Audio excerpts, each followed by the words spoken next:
as the Ministry of Transport and Civil Aviation welcomes the carrier. This ahead of the launch of a new non-stop air service between Barbados and Trinidad and Tobago.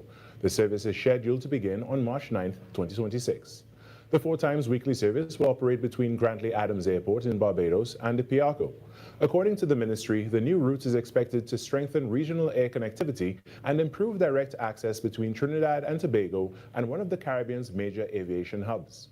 Minister of Transport and Civil Aviation, Eli Zakur, described the introduction of the service as an important milestone in strengthening regional linkages, noting its potential to support tourism, trade, and cultural exchange. He also said the service is expected to benefit both business and leisure travel. The ministry said it will continue to work with Inter-Caribbean Airways and key stakeholders to facilitate the successful introduction of the service and to further enhance Trinidad and Tobago's regional connectivity. In some sport now, it was a losing start for the Trinidad and Tobago men's under-17 football team, who went down in the first of 2 friendlies against Peru's under-17 by 6 goals to 0. The Randolph boys coach outfit struggled against their South American components, who had 6 different goal scorers at the Peru Federation Training Center on Wednesday. The match, which began at 10 a.m. in Lima, is part of TNT's preparation for their CONCACAF Under-17 World Cup qualifiers, set to begin on February 3rd against Barbados at the Hazley Crawford Stadium. TNT and Peru will meet again in their second friendly match on Friday. And that's what's making the news at this time. But we have waiting for us Vimala Bakaran, the host of Trinidad and Tobago Today. Good morning, Vimala. Good morning, Carrie. How are you this morning? I am doing well this morning. And what a time to be alive when social media could make you almost a billionaire. Tell me how. Well, you know this influencer, he's on TikTok, Instagram, Kabi Lame is a Nigerian guy who just shows his displeasure about people complicating what's supposed to be simple tasks, and he doesn't say a word. The guy that does this. You know what I'm talking about? Yes, I do. Well, he just signed. That was TTT News on Talk City 91.1 FM. Talk City 91.1 FM. Talk. Cabinet has approved the establishment of the regulatory framework for the registration and management of classic, antique and vintage vehicles in Trinidad and Tobago. Music. Better days are coming. Better days are coming. Culture. We are now in a state where I can now proudly announce that our gas production will increase by a significant amount given all the various projects that are now expected to come online. Engaging conversations, latest news, our music. This is Talk City 91.1 FM. These are not just stories, they are the echoes of who we are, passed down in voices, in silence, and in memory. From the heart of the Caribbean, where history, mystery, and magic meet, this is Echoes of Our Folklore. Echoes of Our Folklore. Your weekly journey into the legends, stories, and whispers of our islands. Brought to you by Talk City 91.1 FM. Across the Caribbean, stories of the supernatural have been passed down from generation to generation. One of the most well-known is the legend of the Duppy. A Duppy is believed to be the spirit of the dead, roaming the earth at night, unseen but never forgotten. Elders say there are ways to protect your home. One of the oldest traditions is simple. Sprinkle salt or rice grains around your doors and windows. Why? Because a Duppy, according to folklore, cannot enter until it counts every grain. And as the night wears on, the task becomes impossible. By the time the last grain is counted, the sun has risen, and the spirit must return to the other world. Whether taken as belief, tradition, or storytelling, the legend of the Duppy remains a powerful part of Caribbean culture, reminding us of the past, our ancestors, and the mysteries we still cannot explain. Another tale from our islands, reminding us that the past, the spirits, and the stories of our ancestors are never far away. You've been listening to Echoes of Our Folklore. Echoes of Our Folklore. Only on Talk City 91.1 FM.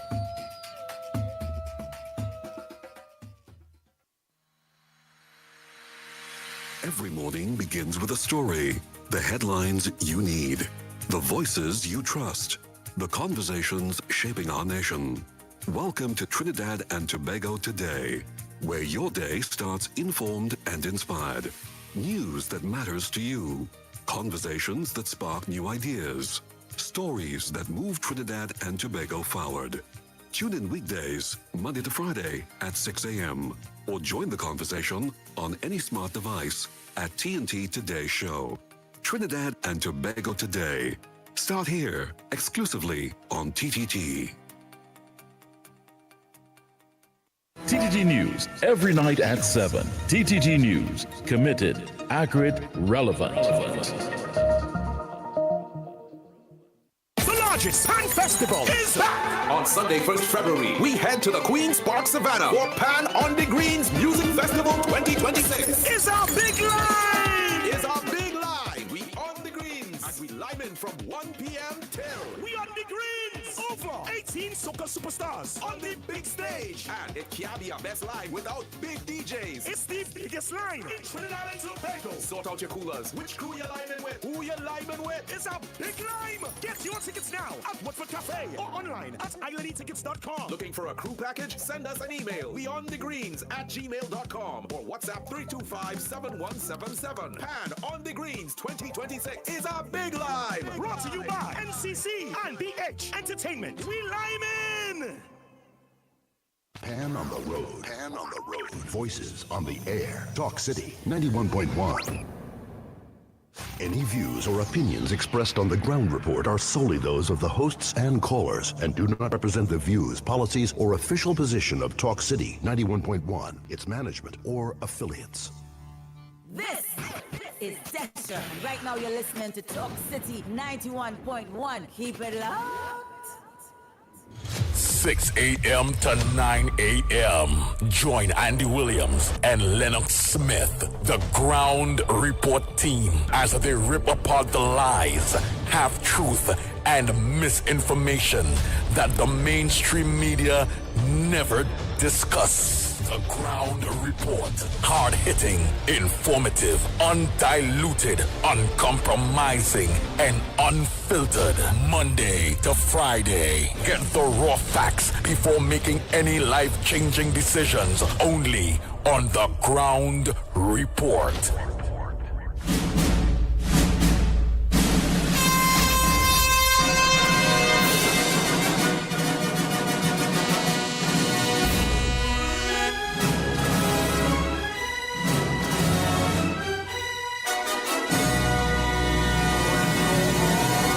Bang, bang, bang, bang, bang. The Ground Report. The Ground Report. The government of Trinidad and Tobago is not closing down Petrotrin. The Ground Report. The Ground Report. I would think that they've been very clear that all the employees of Petrotrin will exit the company. All. The Ground Report with Andy Williams and Lennox Smith. I hear my name gone.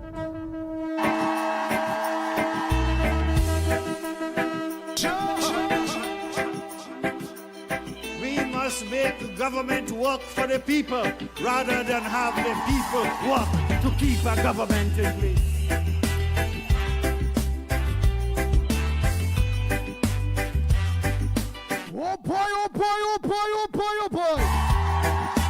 Listen, let's take in some God. I love this tune. Let's go spell it sweet. Water you turned into wine. Open the eyes of the blind. There's no one like you. None like you. Into the darkness you shine. Out of the ashes we rise. There's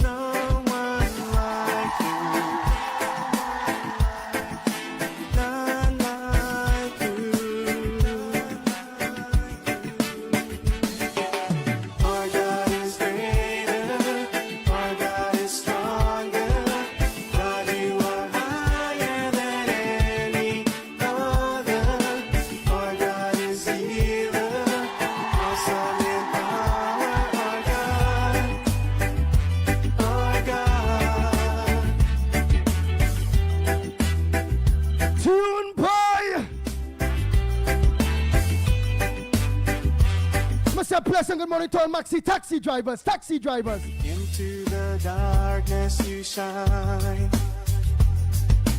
Out of the ashes we rise. There's no one like you. None like you. Our God is greater. Our God is stronger. God, you are higher than any other. That what we talking about? God is healer. Awesome in power. Our God. Yee-ha! Our God. Our God is greater. Our God is stronger. God, you are higher than any other. Our God is healer. Awesome in power. Our God. Our God. Bang, bang, bang, bang, bang, bang, bang, bang.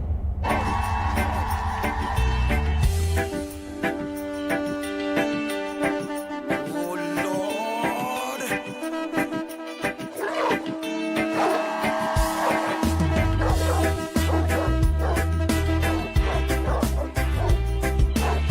If you believe your God is greater, your God is stronger, He's the only one. Take it in. Let's all press before we go to battle. Early this morning, Trinidad and Tobago. Water you turned into wine. Open the eyes of the blind. There's no one like you. None like you. Into the darkness you shine. Out of the ashes we rise. There's no one like you. None like you. Oh boy, oh boy, oh boy. Director Snipes, give me a signal there. 91.1 FM, a stinger. Yeah, let me hear a stinger there, boy. 91.1 FM. Talk City, 91.1 FM. I wait. Go ahead. And more informed from 6 to 9 a.m. It's the Ground Report with Andy Williams and Lennox Smith on Talk City 91.1. Into the dark. So you know we are to let them know. Organize a short one for we like. Out of the ashes we rise. You look one too. There's no Talk City 91.1 FM. none like you. You go request a short, nice one. Let me start blessing and monitor maxi taxi drivers, PH drivers, bus drivers, truckers. Good morning to each and every one of you. Yes, to the driving public. Good morning to you. I want to say thanks so much. Again, for letting a driver and the next driver and the next driver and all the drivers know again where they can get the ground reports right here on Talk City 91.1 FM. Our God is great. For those of you, all the passengers that are locked on, let me know, especially the ones on the bus shoot. Let me know if they pick up all in Arima, drop all in Curep, and then pick back all in right in Curep, the same maxi for the next money. Yeah? Let me know. Yeah, watch them in the mirror or passengers. That's on the bus shoot. If you're in a maxi right now, that is do that. People that driver in the mirror there and shake your head and just give me a call. Let me get the number on the low where we putting him up. How we go do that? Can't do that. Let me get the number from my man. 366-3053. 366-3053. Send my WhatsApp call or a message. Give me the Maxine, take a quick picture on the low. Let me get the number plate of that Maxine. But driver now, I want you to watch back all of them in your mirror. All my drivers. If anybody coming in a maxi or a taxi, a PH vehicle, down to the bus drivers and the plane, they're telling all they know drive, not this morning, you know. switch that dial, I want to hear some music, you know. I can understand. I don't want to hear that dog, pitbull fella, this morning too early for that, you know, drive. Yes, drive, yes. Watch them in the mirror if anybody tell you that. Especially if you're in the bus shoot. Use a bus shoot one. And you pick them up in a Rima. Put them out in QF. You only get permission to stop them short to pay the extra money. If they play the thing, you switch your dial from this station, 91.1 FM. And this program, the biggest program in Trinidad and Tobago, on a morning, between the hours of 6 and 9 a.m. When you come into radio, there is no other. So don't even bother. Drivers, give me a horn. Truckers, give me a horn. Out of the ashes we rise. There's no one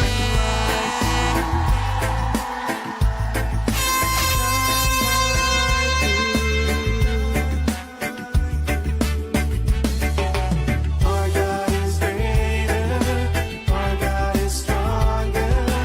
God, you are higher than any other. Nice. I want to start the program very early with you all. Yeah, I want to hear what's on your front burner. Well, yes, we'll go through all the various headliners. But we know it's Izuso, the failure of that bill. That's how they hear what Roger Alexander they say, well, you know, they'll come with something else.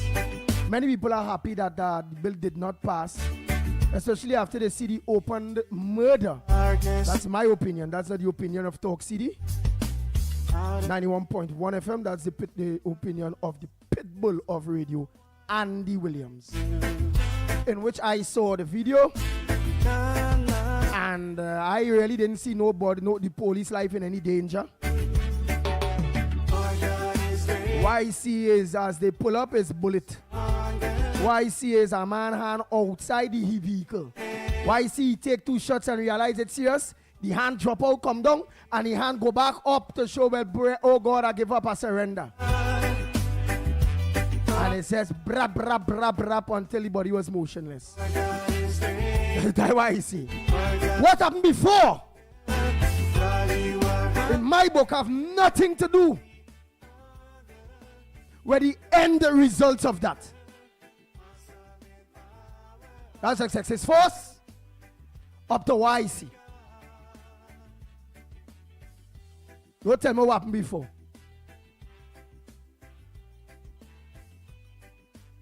He shoot ball behind only before. But then he surrender. Only can be judge and juror. Yeah, only police. Only can be judge and juror at all.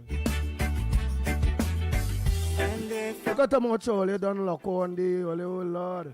I can't tell everybody in the morning this morning, you know. So I will start off the morning. I would say all the mornings in between. Troy Smith, do that Mohan, all of you, ball rope. Matilda Rhodes, good morning. And Maria Amen, good morning. And what can stand against?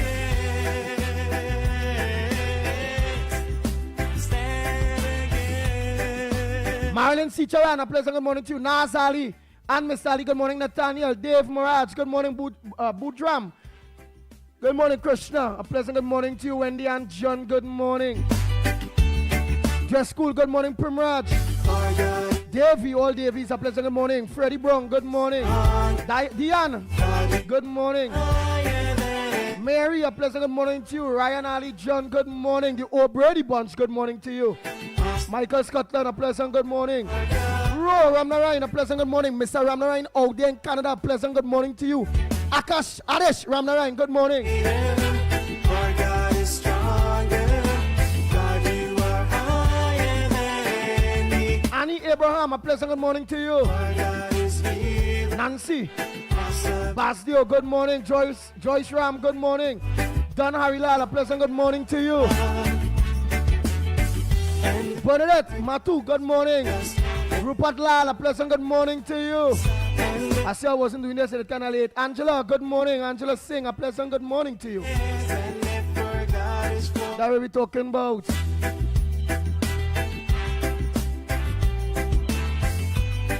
Gemma Sipasad, good morning. Sandra Benjamin, a pleasant good morning to you. Karen, how are we going? A pleasant good morning to you.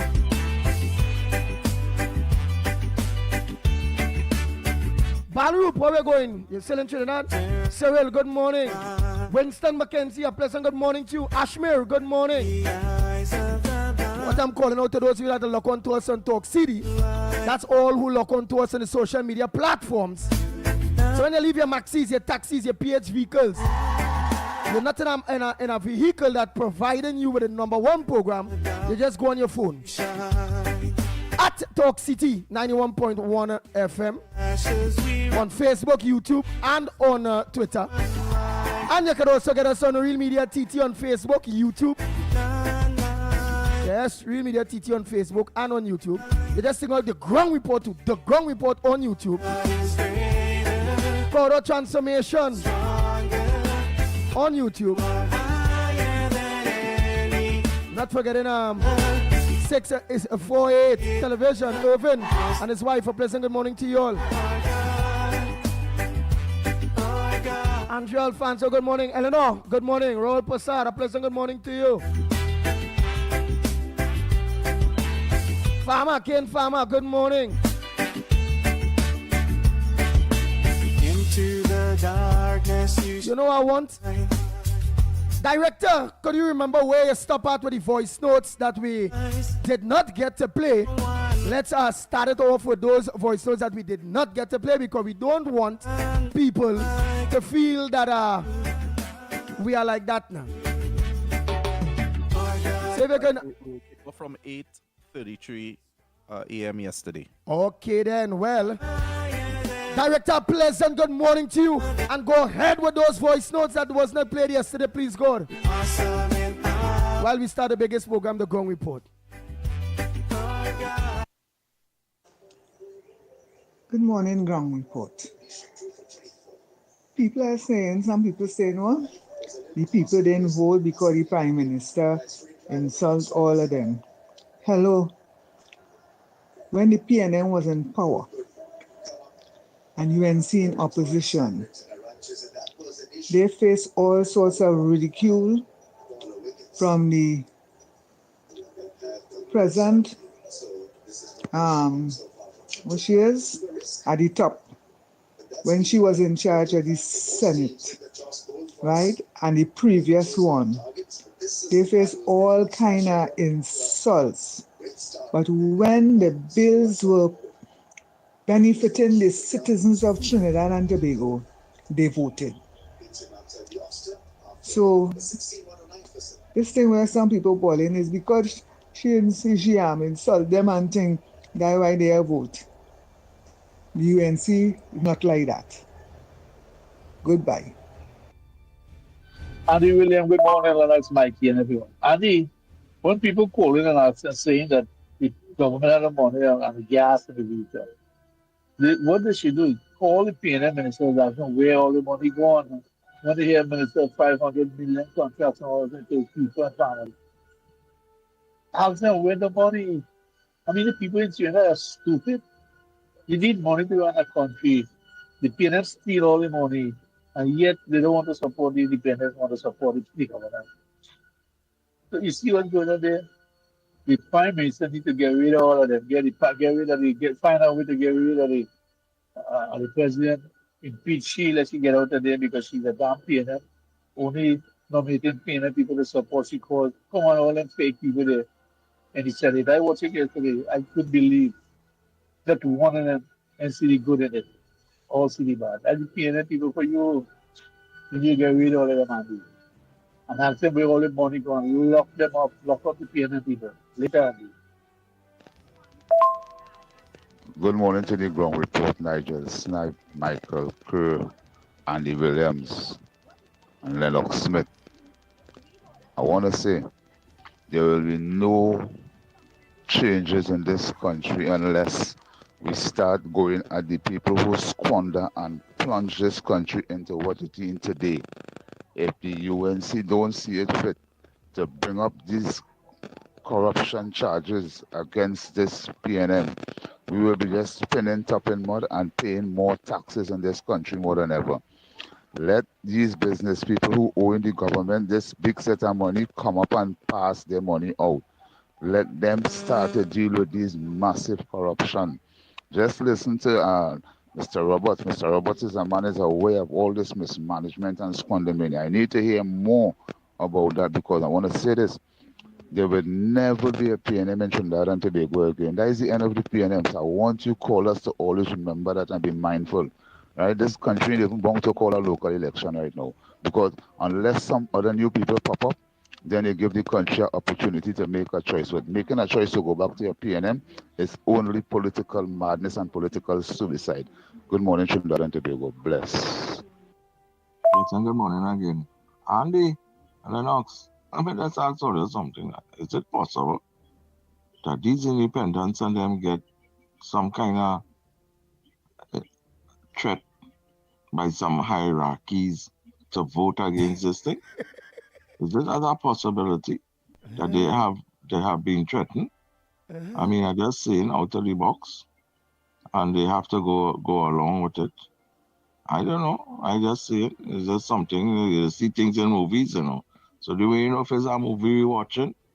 Because them can't be thinking under their own conscience and everybody voting across the board like that. Not even one of them saying, well, go against it. You understand? So they all of them have the same page. I think they should move them from behind the opposition bench, you know, and put them in a separate section, you know. Because it seems like them getting influence, you know. All right, blessings, everyone. That's it for voice notes. Nice. Thank you so much, Director Snipes. Well, I'm going to just start with the early ones that I have here that people sent early. And then we will get on to all those headliners and them, man. Oh, boy, oh, boy, oh, boy. Yeah, Andy, good morning, good morning. I sent you 2 videos there. You could take a listen to it and, well, I don't know if you might be able to play it, but I still, let me share it to you so that you could listen and you could tell me if I'm making any sense there. Bye. Nice, I'll go check it out. But please, if you only know about it, I can't play it just when you're because I had to scan it, right? But if you say you don't know if I'll be able to play it, it means it might be some Emin and Memim and Kimbim and oh God. And then only go on to get all the partner in trouble. So I still have to scan it. But when only get clean videos, send clean thing for me. If only know it are the thing there, just, you know, just, I'll just listen. Don't tell me to play it. Right, man. Next, let me continue those voice notes, man. But thanks so much for sending that video. As I get a chance, I will take a listen to it, ma'am. Oh, boy. This is Morgan Freeman, and you are locked on and listening to the Ground Report on Talk City 91.1 FM with Andy Williams, Lennox Smith, and Director Snipes. What boy, Morgan Freeman too, boy? Where the hell is this? Morgan Freeman? They're good, you know. Trinidadian, they're good, they're good. Oh boy.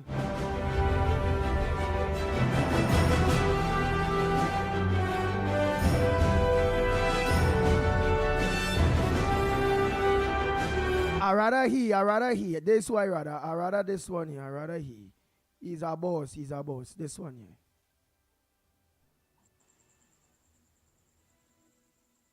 This is Donald J. Trump, and you're listening to the #1 morning talk show in TNT, The Ground Report, on Talk City 91.1 FM radio with my good friend Andy Williams, Lennox Smith, and Director Snipes. Good morning, friends. This is Donald J. Trump, and you are listening to the #1 talk show in TNT, The Ground Report on Talk City 91.1 FM with my good friend Andy, the Pitbull Williams, Lennox, the Big Word Man, and Program Director Snipes. Join them from Monday to Friday from 6 a.m. to 9 a.m. Bye, guys. Dicey, man, I like it. Ground Report, good morning, Mr. Stipe, good morning to all of TNT. Blessed good morning. And yeah, I have a front burner. After that failed bill the Sozo bill, Yeah. right? I have been reading some of the comments on the commentary, and it's amazing. It's really, really amazing.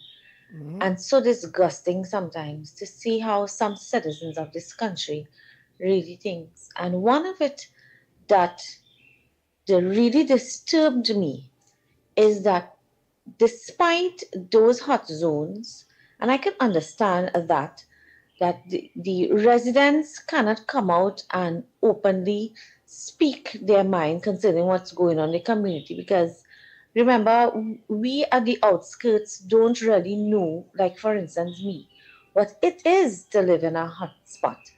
And one of the residents there said his child is a cricketer and he can't even come out to practice, at his school, and he can't even come out to play and to practice, which was very normal for at that time when I was growing up, right? And then you have another one, Andy, who is saying, all hail Miss Penny and the opposition and the senators for not passing this bill so that the government wouldn't keep killing our black boys. Andy, that statement is very disturbing.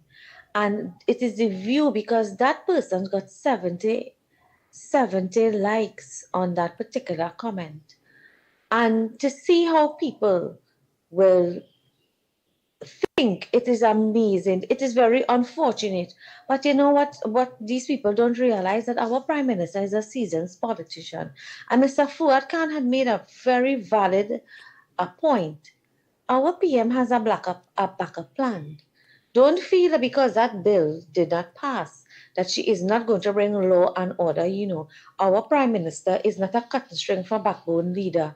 That woman has calabash. She has a belly like calabash, and she has been it through. She has been dragged. She know how to handle critics. But I'm saying it is very unfortunate to see that, people will not want benefit for their country.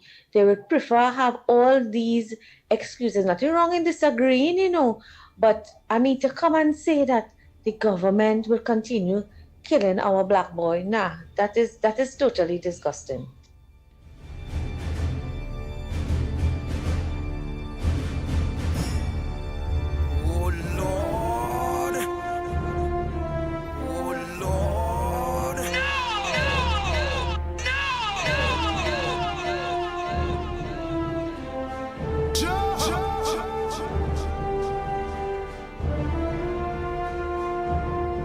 Papa, so at least I'll hear how some people out there they think, eh? One,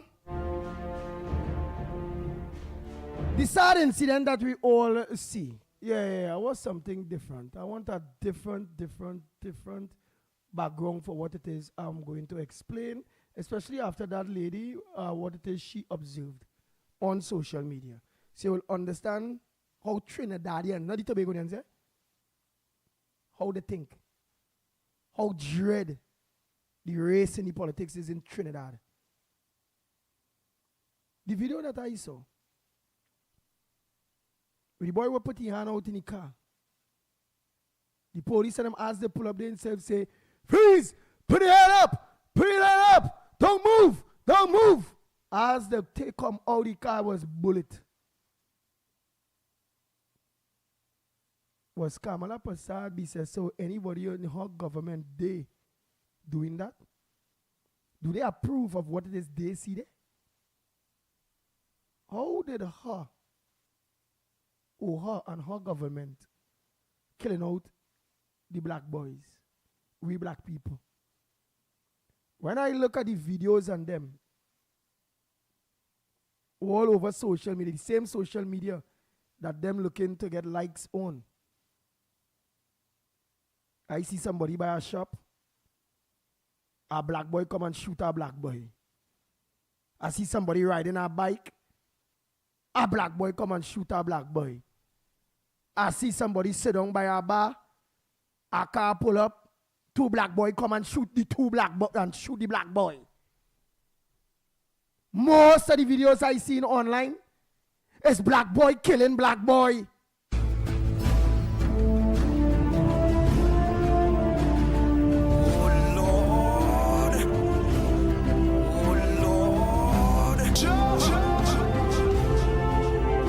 bang, bang, bang, bang, bang, bang, bang, bang. To you, the people of Trinidad and Tobago, for those of you that are logged on to us online, I'm happy that that statement was raised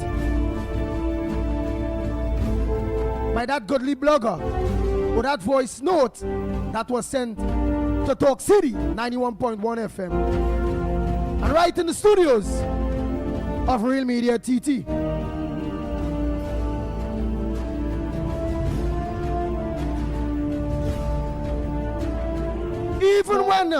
Even when the PNM was in power, Dr. Rowley, Colin and Bert, all of them was in power. All the videos I, Pitbull, Andy Williams saw with my own two eyes was black boy killing black boy one another. I never see a UNC doing that. I barely see a Indian doing that. Most of the videos that I see online, it's not no political party, not the PNM, not the UNC. I see black man, black young fellas killing each other. Lennox Smith, a pleasant good morning to you. Already tell Mr. Snipes good morning already. All right. I understand your passion, one, and the anger that obviously would be associated with the debacle in the parliament of the country by persons who are supposed to be outstanding citizens, because that is one of the criteria for becoming an independent senator, or a senator criteria that would be the onus on the president to so select 9 of them. And clearly, that is a betrayal of that principle, of that fundamental, that upright citizens would make decisions to continue in the what the police describe as hotspot communities, to continue the carnage and the mayhem and the dislocation and the murders, and they can go home and sit comfortably in their protected cocoons and believe that there is no repercussions for them. Well, I want to tell them they have analyzed the situation very poorly. And of course, one can speak of the poison tree and if they are the fruits of a poison tree, meaning that here it is, we have a PNM confessed and inserted president who have selected them, and as a consequence of that, the fruit which they represent of that poison tree means therefore that we will get this kind of response. And why am I saying that? I'm saying that simply because if the UNC and the coalition of interest had the opportunity to select those senators, I want you to search your conscience, whether you are PNM, whether you are nondescript, whether you are neutral, whether you have a particular political position or otherwise in the society. I want you to examine your conscience and then come up with what I consider to be the rhetorical answer, because it's a rhetorical question really. If the UNC and the coalition of interest had the opportunity to select independent senators, would the outcome of that vote be different? That is all I am asking the population today to examine and to draw a conclusion. I lay my case there because the answer to me is so damn obvious that it requires no general analysis or response in terms of it. It could be one response. If these senators were selected by a UNC coalition of interest imposed president, would the outcome be what it turned out to be? Go ahead, Andy. The outcome would not have turned out what it turn out to be. That's why, again, while we are here as the fourth pillar of democracy in Trinidad and Tobago, again, I and the Pitbull Williams are advocating in the future that we change the requirements of picking a president of the Republic of Trinidad and Tobago, and they must not be selected by no political party, and that they should have nominations by the various political parties out there. Whether they say a party could nominate, if you're in opposition, they can nominate 5 people. If you're in government, well, they can nominate 10. All right, we could still get already edge. But the overall picking of those 5 and 10, 15 must come to a vote by the people of Trinidad and Tobago. Must be voted in, not selected. And that obviously, Andy, is in the realm of constitutional reform and amendments and adjustments. But in the meantime, we have this situation. We have a critical situation in the country where crime, criminality, our young people are going astray in schools, outside of schools, and in whole communities such as Laventille, East Port of Spain, and of course, and surrounding communities. And we have an existential crime and criminality problem. Murders going out of hand. We have had, 3-4 SOEs in successive sessions, more than we would like it to be. We have a reputation in the world of being the 6th most violent country, and then of course we have per capita, these terrorists per capita in the Western Hemisphere. All of that we have. Plus, of course, advisories against Trinidad and Tobago in these metropolitan countries. Don't come to Trinidad to invest or otherwise. But if you do come to Laventille, etc. And these so-called well-to-do senators, independent, upright and sterling citizens, don't know that. We have to go for a break. And when we come back, more on this edition of the Ground Report. If you are a migrant currently living in Trinidad and Tobago without legal immigration status, this message is for you. The government of Trinidad and Tobago has introduced a special registration process for migrants who have overstayed or entered the country illegally. The online registration process will begin from Monday 26th of January and end on Wednesday 25th of February 2026. All applicants are first required to register through the official portal at migrantregistration.gov.tt. That's migrantregistration.gov.tt. After completing the online registration, there will be a mandatory in-person processing and verification which begins at the end of February 2026. The start date for that phase will be announced through official government channels. The in-person registration will take place at the Hazley Crawford Stadium, Port of Spain, the Atto Bolden Stadium in Balmain, Couva, and the Larry Gomes Stadium in Malabar, Arima, as well as the Dwight York Stadium, Bacalet, Scarborough, Tobago. Applicants will undergo a comprehensive verification process, which will include vetting by the Trinidad and Tobago Police Service involving fingerprinting and background checks. You will also be required to undergo basic medical screening. Upon completion of the registration process, successful applicants will be required to pay $700 for the migrant registration card. The ministry reminds undocumented migrants your participation in this exercise is essential, as failure to register during this window will result in deportation. This special registration process for migrants is your opportunity to be documented, protected, and allowed to work legally in Trinidad and Tobago for a defined period. For additional instructions, along with online application and required forms, visit the official portal at migrantregistration.gov.tt. That's migrantregistration.gov.tt. This message brought to you by the Ministry of Homeland Security and the Information Division, Office of the Prime Minister.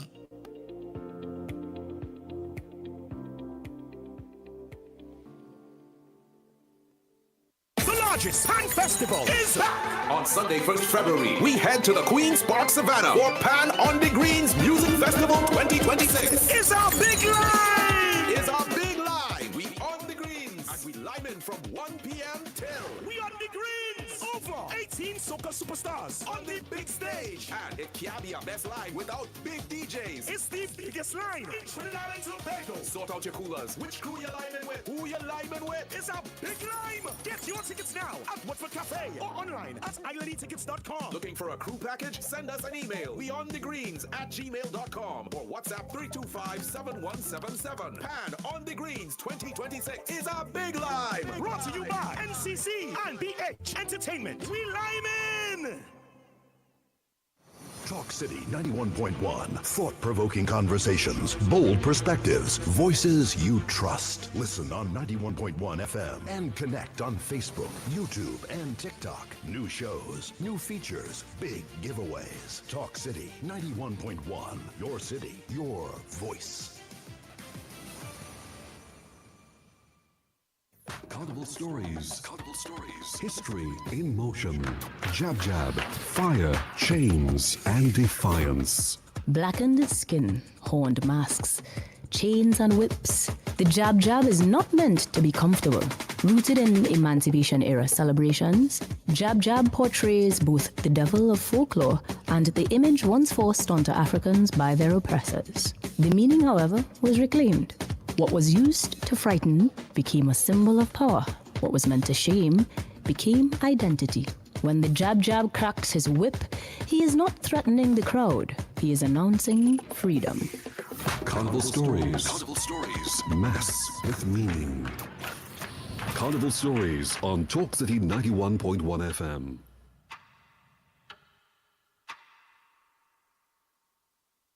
Bring your team, bring your flags, bring your vibes. Next 99.1 FM is taking over the savannah. Hey, all ya, we back on the greens this year. Sunday, February 1st, in the heart of the capital, Queen's Park Savannah from 1 p.m.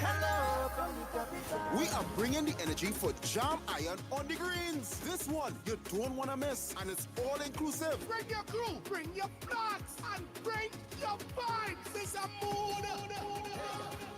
Watch how we back on the people, them stage like it's encore.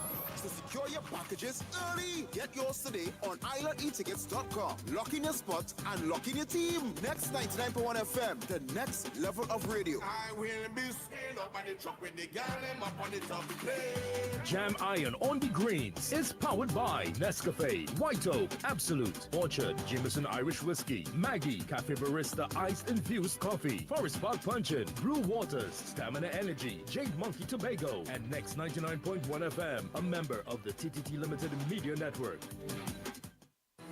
Your stories, your communities, your country. TTT News is everywhere, on the ground, across Trinidad and Tobago, and on every smart device. TTT News, nightly at 7. TTT News, committed, accurate, relevant.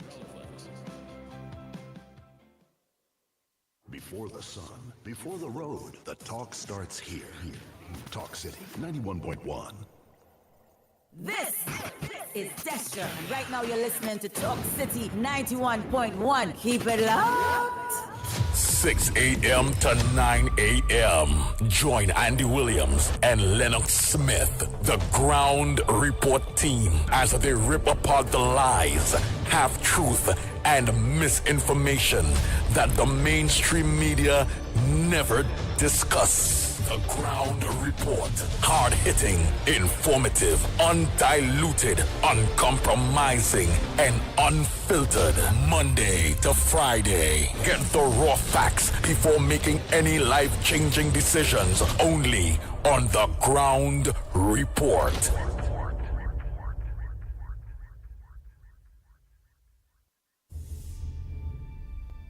We are back. Time check. Yeah, it's 7 minutes to the hour, 7 o'clock, 7 o'clock. And you're listening to the Ground Report on Talk City 91.1 FM. And you're viewing us on all our social media platforms at Talk City 91.1 FM on Facebook, YouTube, and on Twitter. Not forgetting on the Real Media TT on Facebook, YouTube. Corridor Transformation. Simple, you can't get us one platform, look for us in the next. on the Ground Report on YouTube. Lennox Smith, the bill, people are still outraged about that bill. Many people for, many people against, but the real people also too, in its entirety, because it's hitting international news all over. That brutal murdering of that gentleman that was in that vehicle and the paralyzing of that wife. It's not looking good to the outside neither. And all the international prospects, and what I read up and listening to experts, and they're saying plain, die murder. I don't know, boy. I don't know. And Andy, that is all the reason or more reasons why the independent senators ought to have acted responsibly and shouldn't see that incident as a motivator to act in a manner that is inimical to the interests of Trinidad and Tobago, by extension, and in particular those communities where the fomenting of those criminal elements, for want of a better term, resides. And of course, my pre-break analysis was merely to make this point. And I accept your argument that there is a case for constitutional reform. I accept that. But this is what we have. And one expects that there must be a point beyond which you will not go, because your conscience and your sense of community, your sense of nationalism, patriotism, etc., will have to be triggered, particularly if you are given the awesome responsibility of deciding whether or not the most pertinent issue in the society can be subsided or eradicated, preferably. I'm talking here about crime and criminality and our young people gravitating to such, and of course the gang wars and all of that. So it is clear that what is in the mortar is more than just the pestle. In other words, I'm simply saying that the decision that was made could not have been on an objective, real, and of course timely realization of the situation in Trinidad and Tobago, which that bill was supposed to address. It has to be something more and beyond your conscience and your rationality and your assessment by these goodly, very intelligent, high-profile, outstanding citizens. All right, and what you find of the nine persons that were selected, but as I said, by a poison tree, and they simply are the fruits of that tree. And what you find is more into that in what you are talking about. It is simply that if they were really analyzing the situation and didn't come with maybe a pre-position and having an agenda that clearly is consistent with that of the PNM, because the PNM made it very clear in the lower house, and therefore one expects that they would have be consistent in terms of their position in the upper house. Keep it by the mic. In the Senate, they would have been they would hold that position. So it was the duty and the responsibility of the independent. Nobody could do them anything. Senators to act in the best interests of Trinidad and Tobago by extension, and to address the specificity, the specific issue that piece of legislation, if it was brought into operation or allowed to pass, would have addressed. And my position is that since that did not happen, having regard to the overwhelming evidence that the pendulum would have swung in the direction to address those so-called crime hotspots or gang warfare or gang and borderline issues, some of which they may not be familiar because of the cocoon that they and the secure position that they would have both physically, materially, and financially. But certainly, it is a concern for Trinidad and Tobago, our image out there, etc. And they have failed to respond, having been given the opportunity so to do, and to just tell us, well, the government still have the SOE to come to, as an option. We're going to have a SOE every day, and of course that has its own constraints, etc. So a piece of legislation like that compels the government, and that is my point since yesterday, compels the government within 5 days to set up a community intervention or improvement council made up of all of the stakeholders within and outside of the community. One expects that their conscience would have take precedent, but that didn't happen. We have to go for the news, and when we come back, more on this edition of the Ground Report.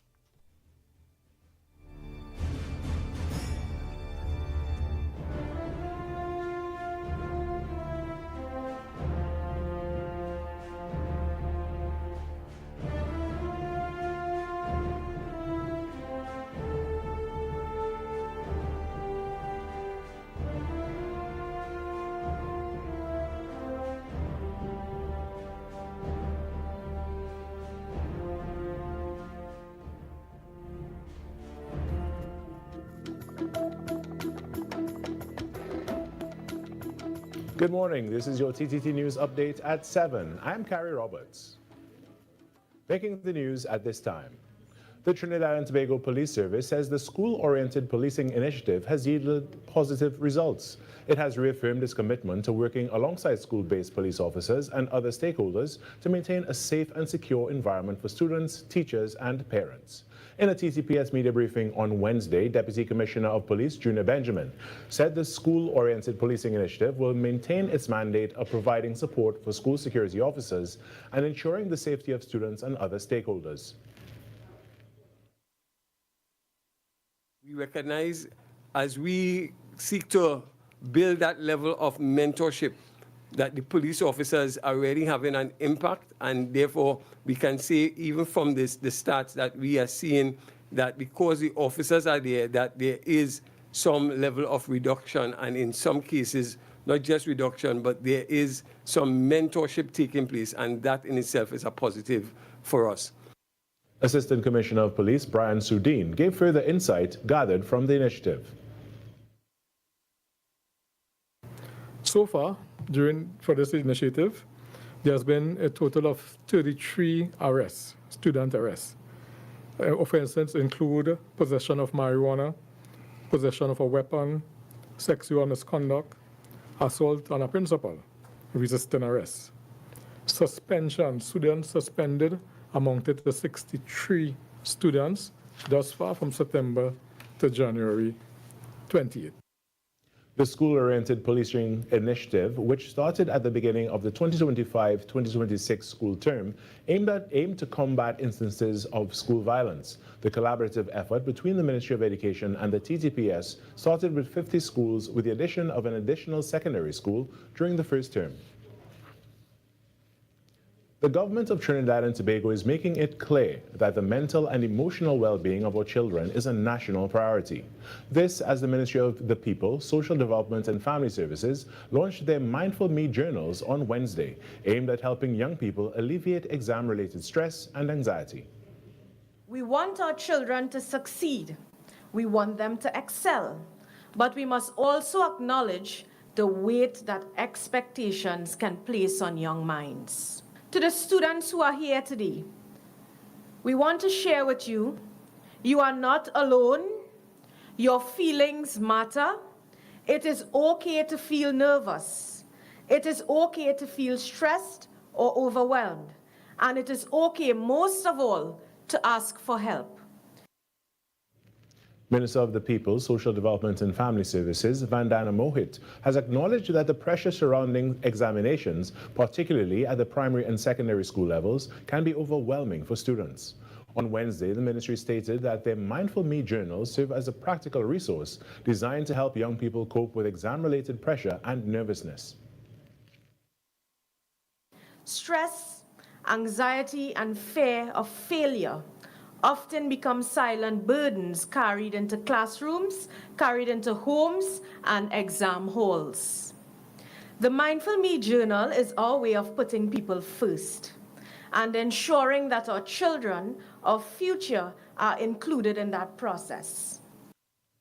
In some sport now, the West Indies under-19 team fell just short against Australia in the Super Six, going down by 22 runs, despite a blistering start from opener Zachary Carter. Carter struck 64 from 42 balls at the top of the order, giving the West Indies real hope in the chase, but after his dismissal, momentum slipped away. Speaking after the match, Carter reflected on the disappointment and the lessons he's taking from this World Cup campaign.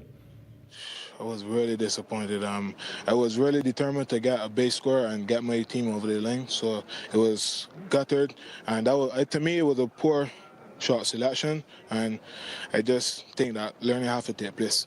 Decision making is a big key. At this level, with the quality bowling as Australia, you just have to be really disciplined. So I think that I lost the discipline there. And that was your TTT News Update. I'm Carrie Roberts. After the break, we return to Trinidad and Tobago today.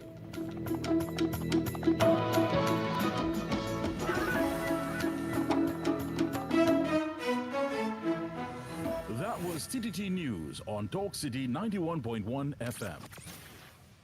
Talk City 91.1 FM. Talk, talk, talk. This is about creating opportunity through responsible management and citizen participation in national wealth.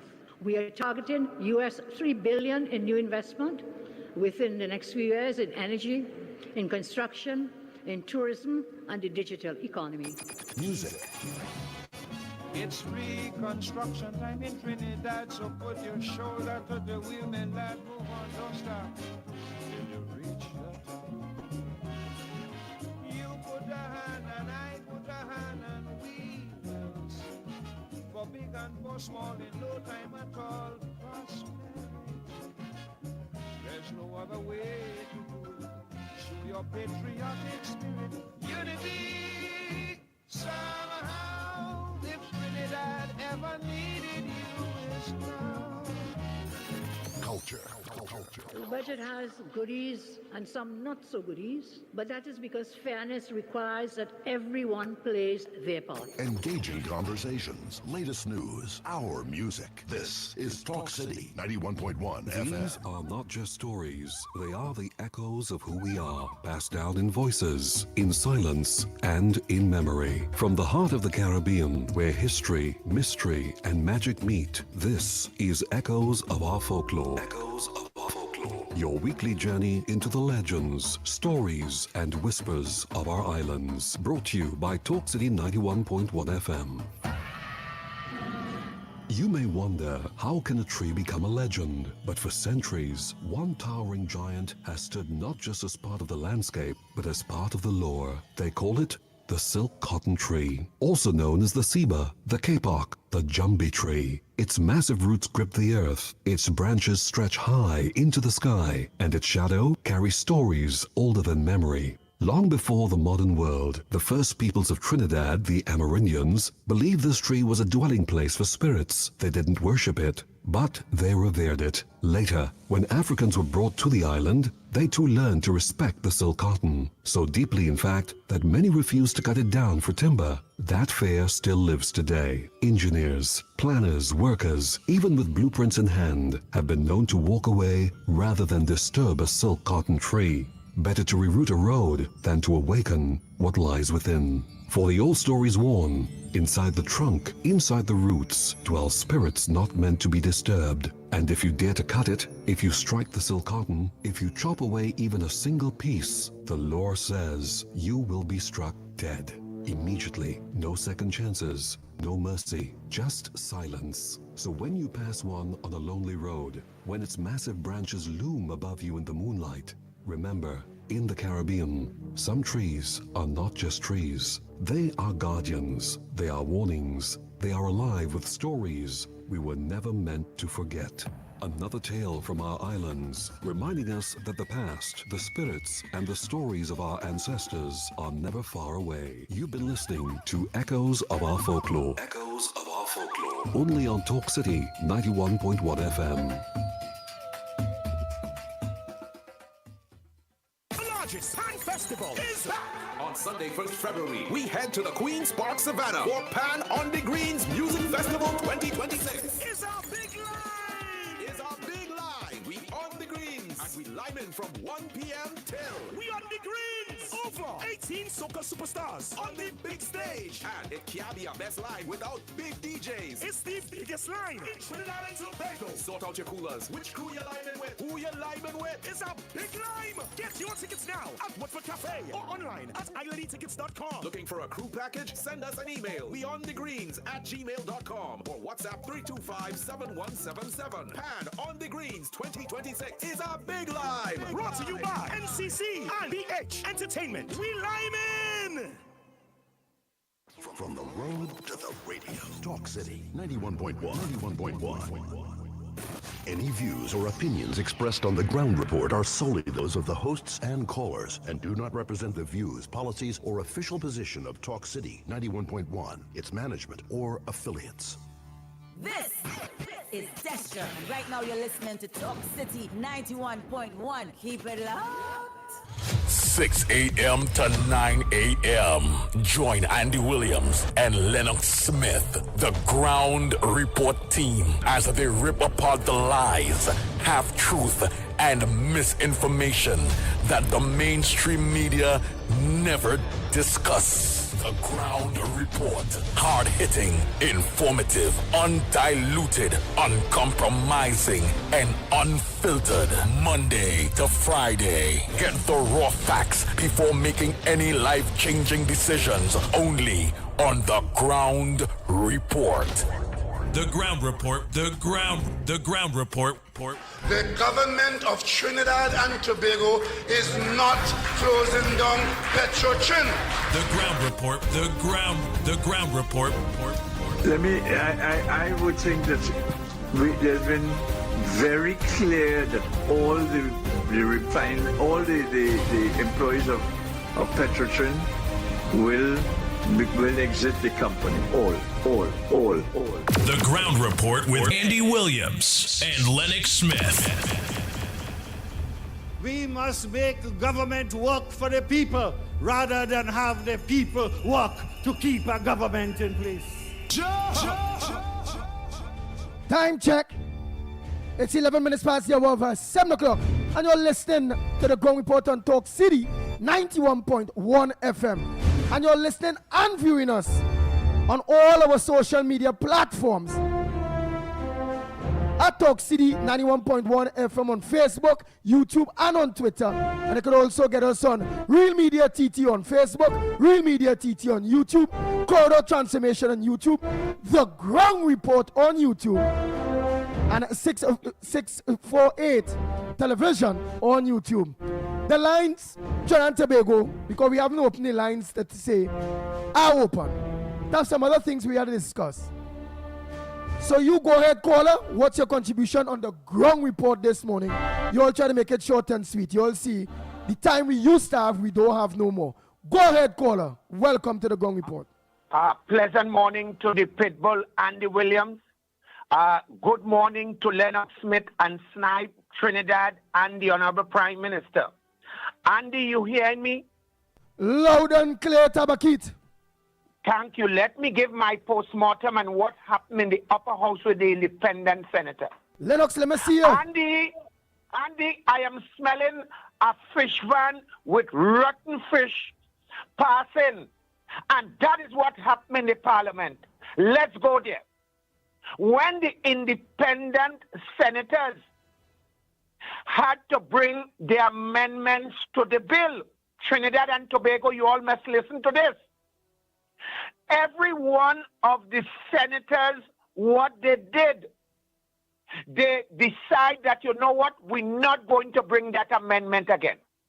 But what was passing strange,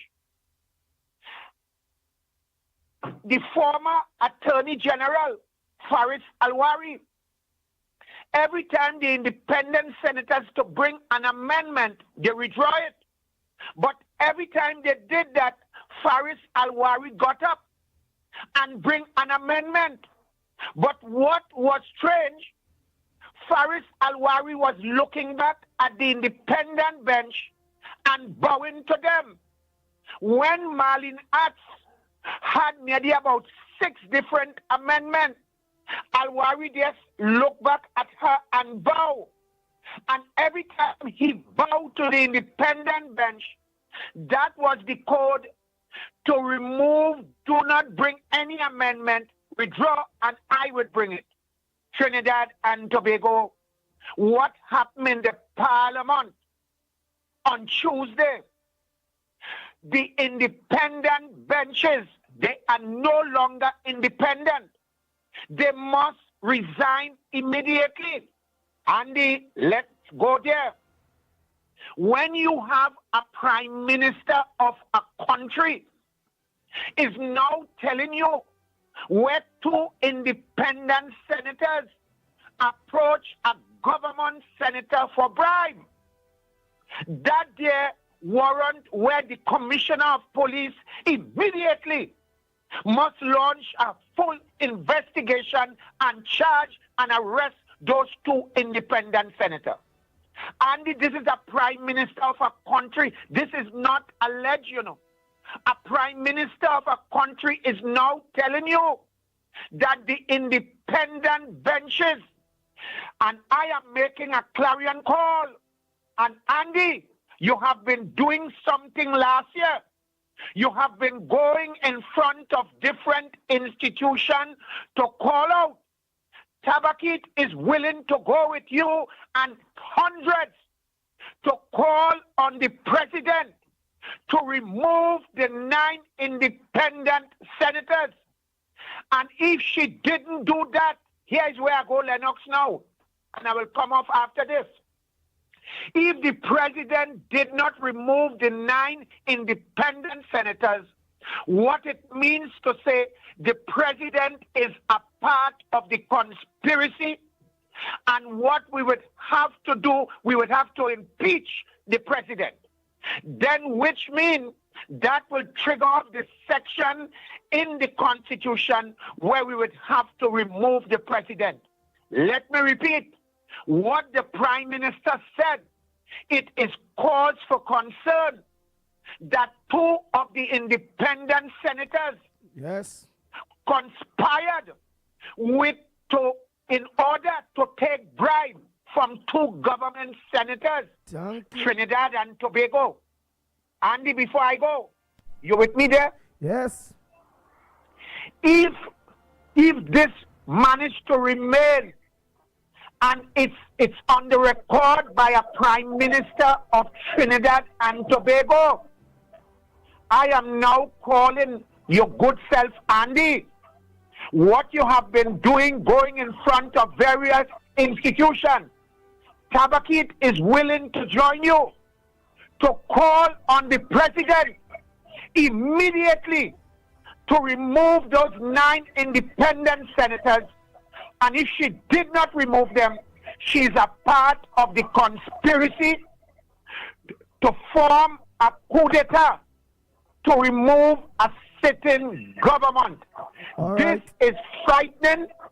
Tabakit out and off. Thank you. Next caller. Pleasant good morning to you. Caller, where you calling from? What's your contribution on the ground report? This is Diego Martin. Good morning to you on Lennox. Morning. A couple of things. Good morning. 2 things I want to go. I want to clap back at the LATT. I ain't seen you, Lennox. Director, let me see Lennox. Yeah. All right, we make the adjustments momentarily, but go ahead, Mr. Diego Martin. Right. I want to clap back at LATT, the LAT, and I wouldn't put the RINE at the back of it, right? We go keep it clean. Listen to me. I am hearing that they're saying nobody is above the law, including the police commissioner. the fact that he basically didn't suspend those 3 policemen with the Bassi St. Augustine shooting. I want to remind LATT there is a person who is now a judge in the Eastern Caribbean who misled a Miami court. And let me say it bluntly, lied in a Miami court with an affidavit. And what did they tell him? They tell him he was a good boy. So they come in to preach accountability and transparency and honesty, integrity is out of the window. More importantly, a judge appeal court overturned a disciplinary matter they brought against a fellow who jumped from the UNC, a lawyer who jumped from the UNC and went to the PNM. A fellow by me around Bali. They made a judgment on him, and when he took it to the appeal court, they were castigated.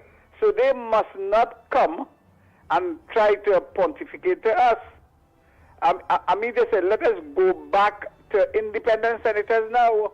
When there was the collapse of the merit list, it was a member of that fraternity, the police service, with Bliss, the police service company, by the name of McNish.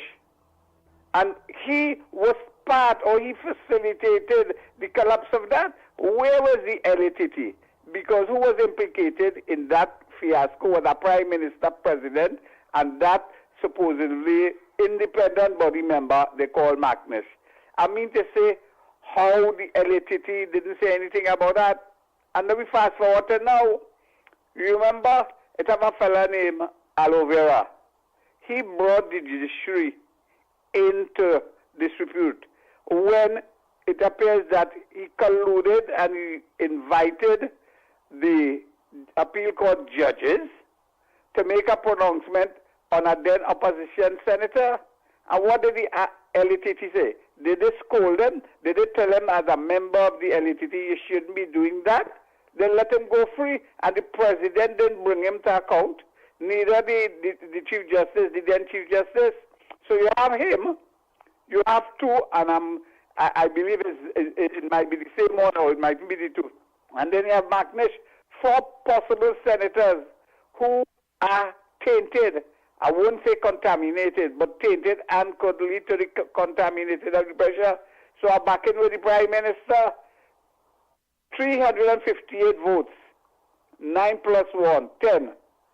Nah, how we can basically go with them? We have to be part of Plan B to agitate for good governance, and that is including the rethink of all the opposition senator. And as Tabakit say, if we have to do some harsh decision, if we have to burn down the institution and start back, so be it. We have to fix the country. I go and have a nice morning. Wow. If we had to burn down now, if we had to find ways and means to get what we want done, but burn down the country now. We can't do that at all. The criminal elements and them, the home invasions and them, the corrupt politicians. I don't think he said that, Andy. Let's interpret what he said. He said the institutions he was referring to, not the country. Oh, in other words, if a country, if an institution is dysfunctional, then of course he used that analogy to emphasize how critical it is, and if you are prepared to do that, not literally, of course, he's talking figuratively, obviously. All right. Go ahead. I know that, but I chose that for you to do that. So who may not understand that will understand that. Go ahead, caller. I hear you, my friend. Well done. Right. Good morning to the Mr. Smith. Yes. I listened to that debate, and I will tell you, Ms. Kamala achieved her goal.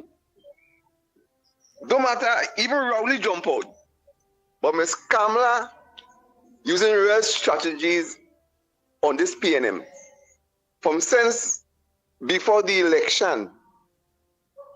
In the 28th of April, 2025. Remember what she did? She, in October 2024, she bought the radio stations and the television station And she had all her candidates, and she made them believe that she ain't ready yet for the election. And they call election thinking they in front. And when Miss Kamala was in front. Now listen this. What I realized listening to David Naked and Roberts, if you go back and listen to these two senators, how they blast the independent senator. And they was on the independent senators even more than even the normal PNM senators. Why? Kamala wanted to prove the point that these independent senators not independent.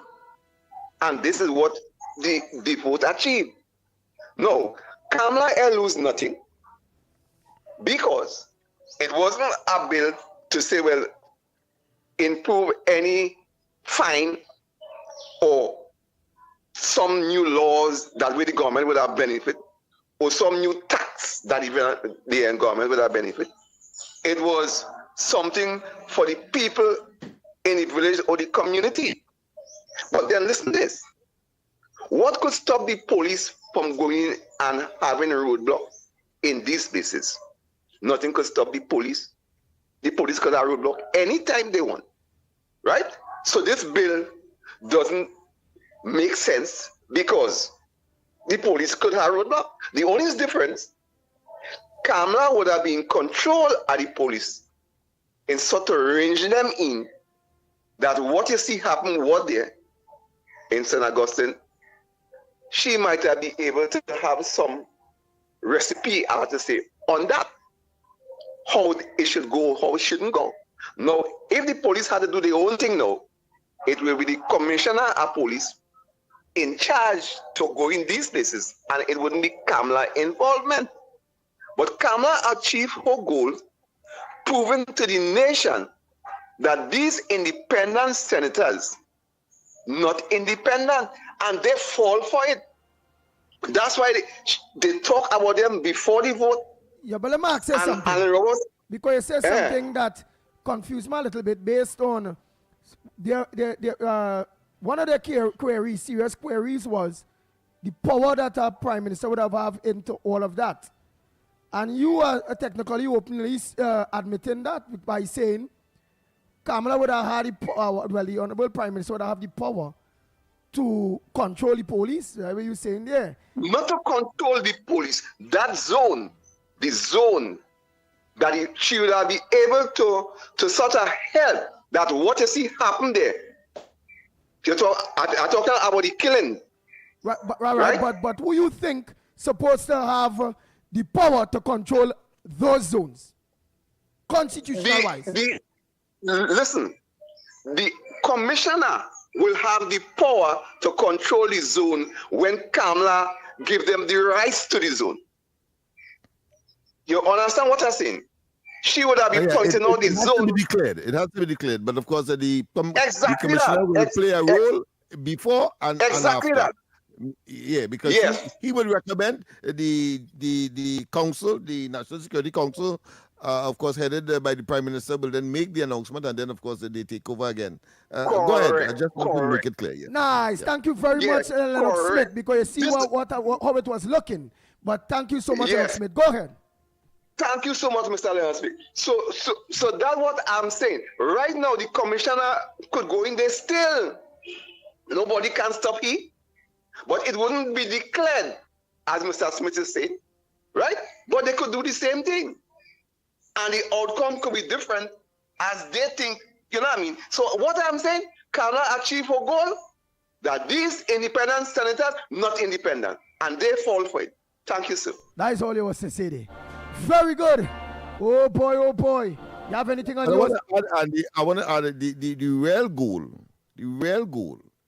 You remember this thing has a three-pronged approach. Clear, meaning that you get rid of the criminal elements, and then you hold, and then you develop. And that development part of it, enshrined in law, would have been music to a fellow like me, is in terms of our efforts to transform communities such as East Port of Spain, Laventille, and so on, which would have been some of the considerations, actually the first consideration as far as ZOSO let's say, area is concerned. That's the important thing for me. Understood.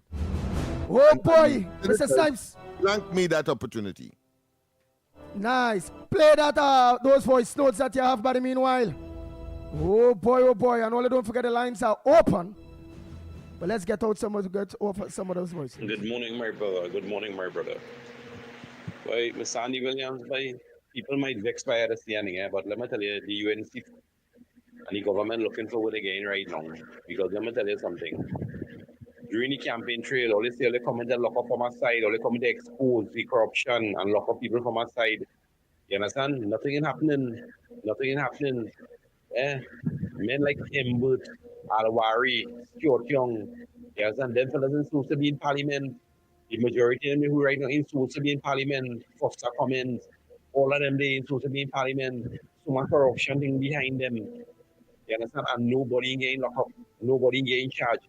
They had a big thing about Imbut. Money missing. You understand? Billions missing. Nothing happening.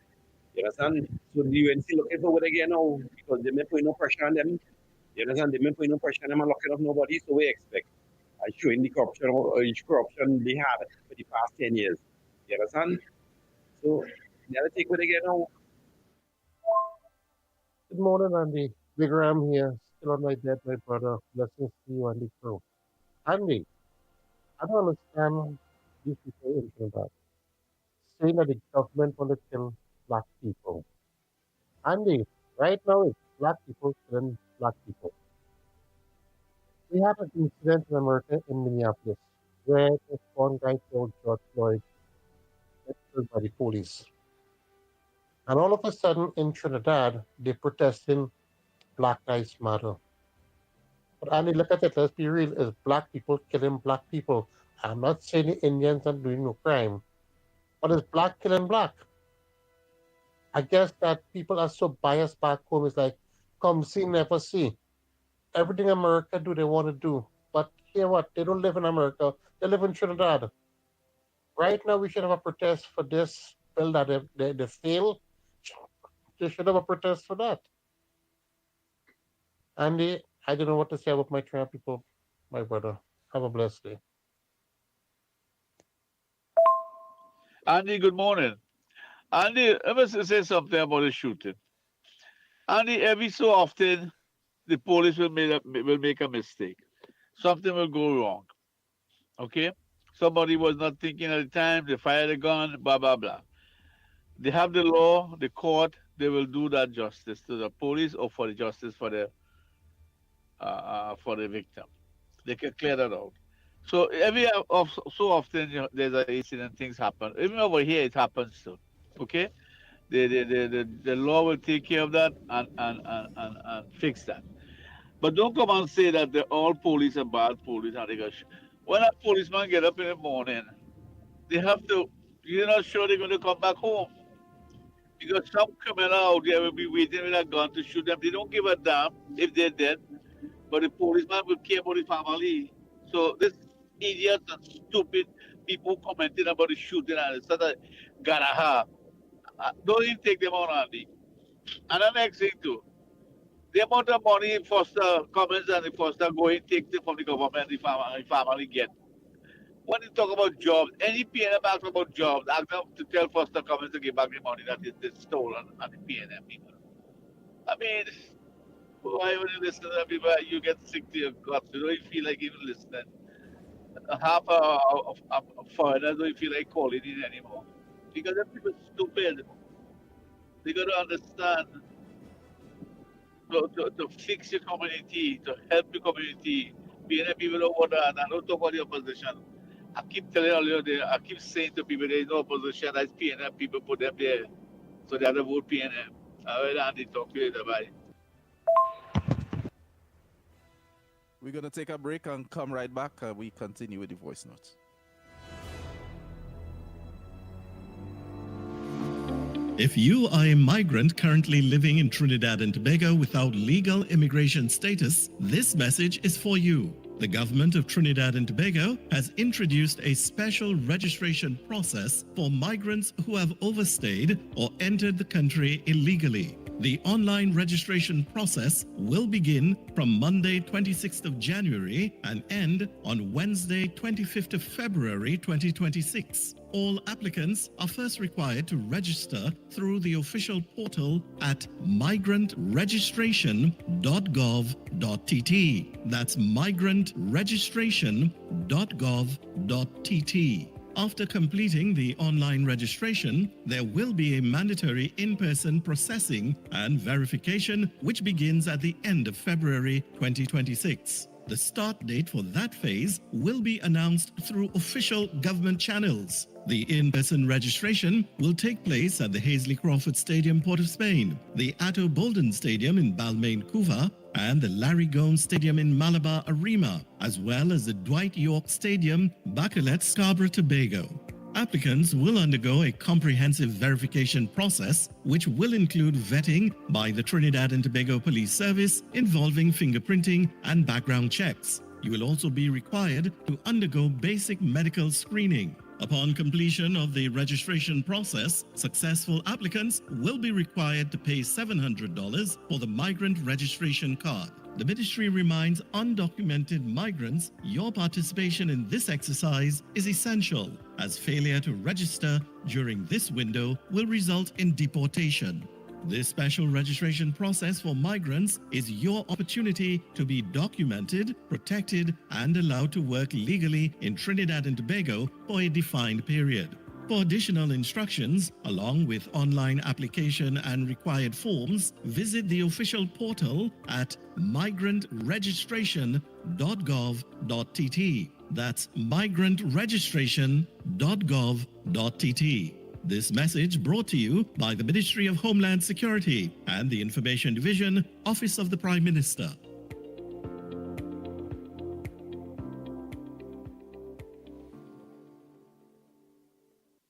More news, more access, more ways to stay informed. TTT News covers the stories that matter on air and online. Join us nightly at 7. TTT News, committed, accurate, relevant.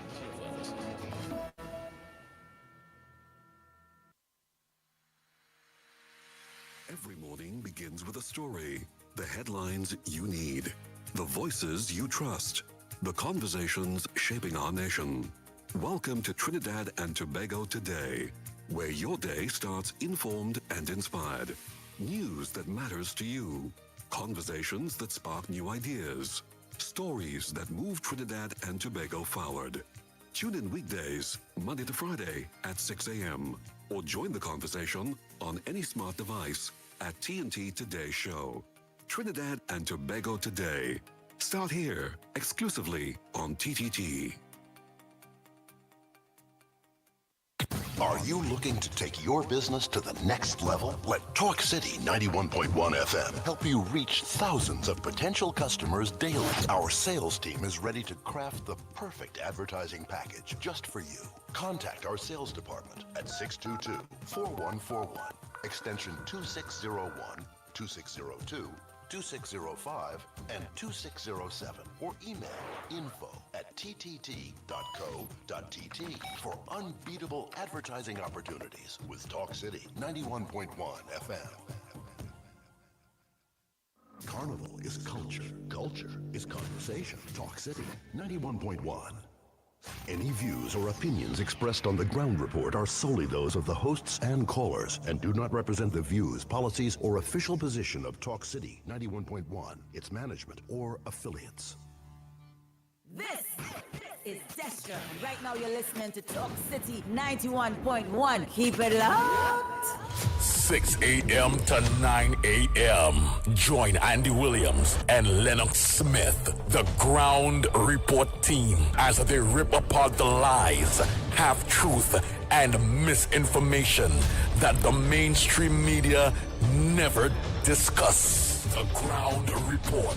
Hard-hitting, informative, undiluted, uncompromising, and unfiltered. Monday to Friday. Get the raw facts before making any life-changing decisions. Only on The Ground Report. The ground report. The ground report. The government of Trinidad and Tobago is not closing down Petrotrin. The ground report. The ground report. I would think that there's been very clear that all the employees of Petrotrin will exit the company. All. The ground report with Andy Williams and Lennox Smith.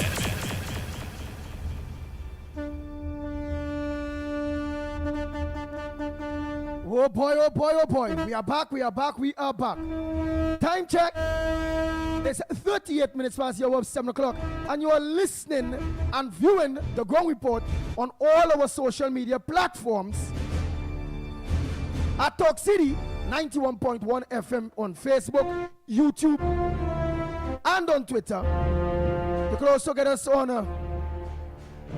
Real Media TT on Facebook, YouTube, Corridor Transformation on YouTube, The Ground Report on YouTube, 648 on YouTube. Yeah, 648 television. So for those of you in your maxis, in your taxis, in your PH vehicles, when you leave your transport, just go on your gadget and let's continue this number one program. Or keep us in your company. Trying to go, the lines are open. Oh, you have to continue those voice notes. Go ahead, Nigel Snipes. Finish up those voice notes there for us. Good morning. But right now, all this thing going on in response to this crime thing, I realize it's like a game now, boy. Like, in care of what's going on now. These real fellas, why they putting these fellas in jail for? They have people, family outside, are born and crying, and them going to jail and sit down and laughing and having fun. It's to electrocute these fellas, kill these fellas. Don't have them get fat on taxpayers' money inside of it. You understand? Look how much people crying out there for their loved ones. You understand? Them making it a target out, for people. Killing people, you understand, and having fun outside it. Going in jail and sit down and making videos all kind of shameless. You understand? Them things is shameless by the prosecutor, the lawyer, man should know how to make them money, because when you're killing them, have nothing to make. So that's why they want them to come in, so they could make $100,000 from them. That's how they men they pay, you understand? That's supposed to stop. This law, real different boy though, boy. I like fair boy. You understand? This has to stop, boy. Oh, Andy, I forget something.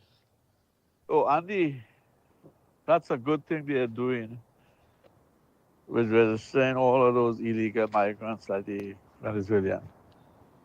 Because what they can do now is have a lot of people, police, vetting them. And every 7 they vet, only 2 remain in the country and 5 go back. Put them in a plane and let Kamala send them back. That's all they do. And Delcy Rodriguez will have to take them because all she had to do is call Big Papi. When she called Big Papi up here, they will have to take them back. So every 7 you vet, you keep 2, then you send 5 in the police, in the jail, and then ship them back home. That's how she has to do it to get rid of them, to put them back to the country. And Delcy will have to accept them because Kamala will just have to call Big Papi, and they will have to take them back. All right, Auntie, later. Well, we're waiting this morning to hear if we get any the results of the last competition. So we don't really have to play right now. You know, we got to play right now. But we waiting until to see. If she don't come in, then we'll, because it's the mother write the music and everything. So. Oh God, sorry about this magnificent tree. What I forget to say, as Mr. Lennox now said it, the people who lose really is not Kamala. Is the people who in the village or the people who in the community lose. According to what Mr. Lennox said, they lose that opportunity. So it's not Kamala that lose. Right? I just wanted to say that. I just forget to say that. Thank you, Mr. Smith. You are so wise, sir. One day, morning, Trinidad and Tobago. Andy, I see them independent senators and then realize yellow is not the code, and this current government only distressing people. You well, this program still balanced. So I hear you quiet. You ain't saying nothing. What's going on? Before when PNM was in power, the show was balanced. The show not balanced no more. What's going on? Call them out. You ain't calling them out. They only distressing people outside here, and you ain't calling them out. You ain't saying nothing. Morning, ground report family. Irene here. All this back and forth thing with PNM senators and UNC senators and where we can change our system and come to the people themselves. You know, how do they say it? Walk that paper and you sign your name on it, wherever, you know? Can't remember the name what else call it. But why not come to the people instead? Instead of have people deciding our future. Let the people decide their own future. Simple.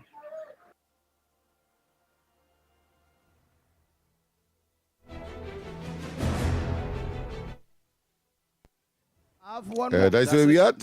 Yeah, of course. I suspect that the caller is referencing referendum to, of course, get a sense of the people's willingness to solve their own problem Hold 1 minute there. by that mechanism.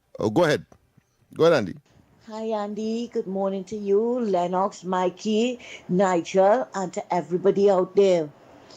Andy, let me just clear up a little misconception here, right? You know, I keep hearing people saying, or on social media as well, that when this president leave, the government will appoint their president, and because yesterday I had this conversation with somebody on social media, the government will appoint their president, right, and they will choose their senators. No, and they made reference with Kamona. Kamona was not a sitting MP like Linda Babulal and Christine Gangalu. They were not. He was not a sitting MP. He was a retired judge.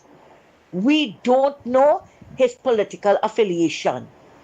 He was chosen by the partnership government.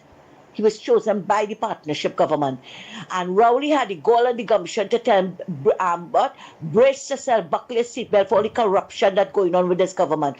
I wonder if Christine Gangalu was bracing herself for the corruption, and Linda Babulal. Yes, they will choose their own, and I'm absolutely sure they will not choose somebody who was exposing their political affiliation, telling people to spread the gospel of the PNM in every nook and cranny and take it into their homes. Okay, Andy, front burner number 2. I want to commend you and the female caller that spoke about the failure of the ZOSOs and so on, right? Points well taken. And I am asking a question, right? We all know that that Vera was given silk under the PNM. We all know his political affiliation. We all know what he did to Jayanti in the Senate. And up to now, we can't say who were the judges that was calling him when Jayanti makes some statement or whatever, right? We all know that. It's public knowledge. We saw, and I think one of those senators are now sitting, she's sitting on the Answer Makal board or something like that. I stand to be corrected. Lennox, you can correct me, right?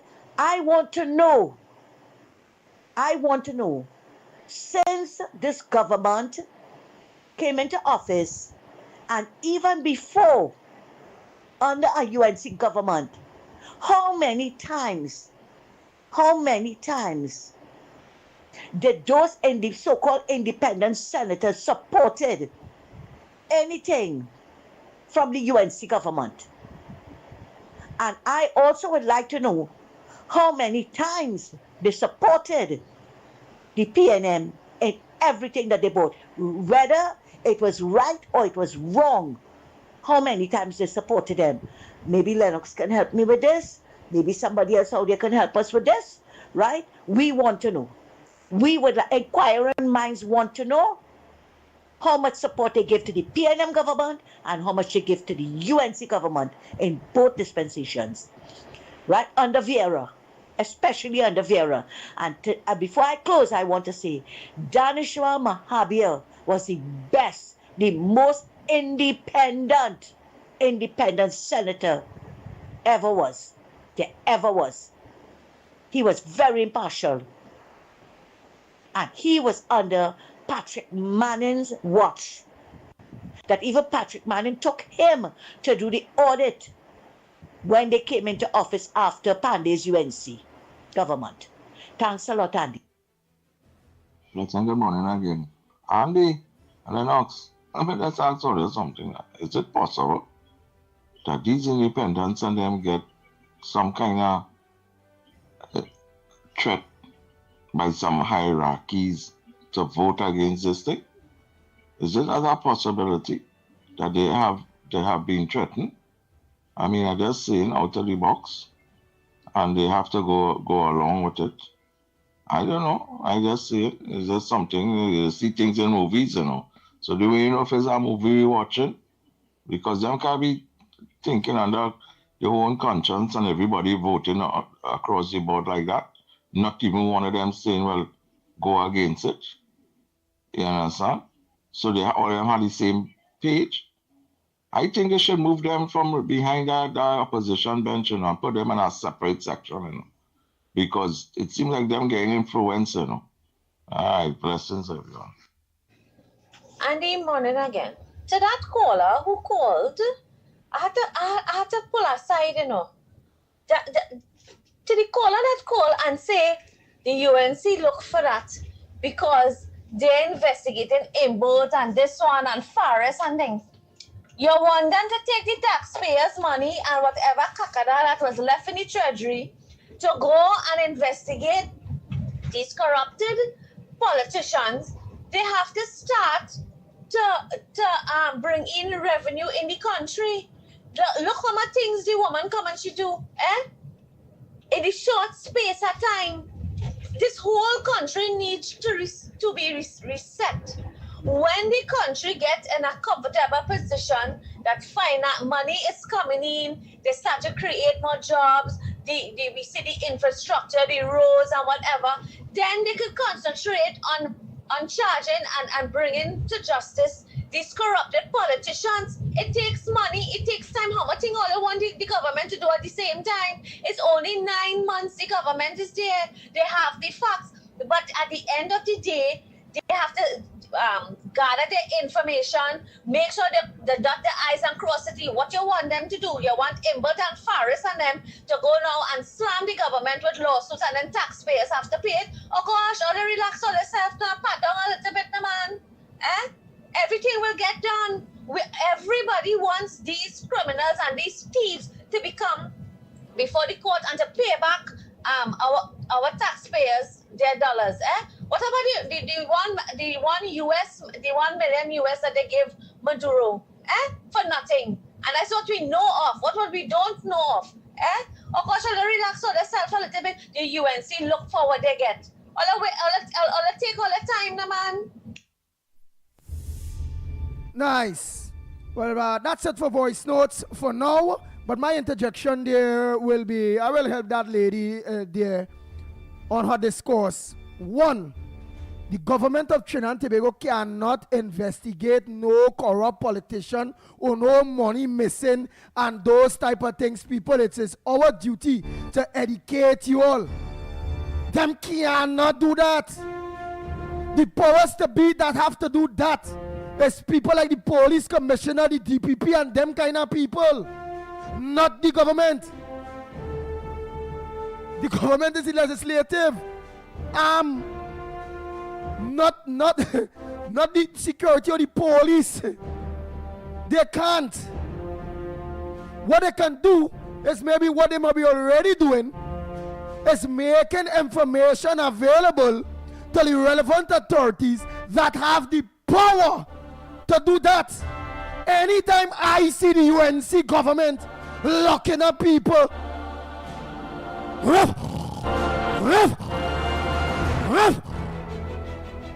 I going against them bad?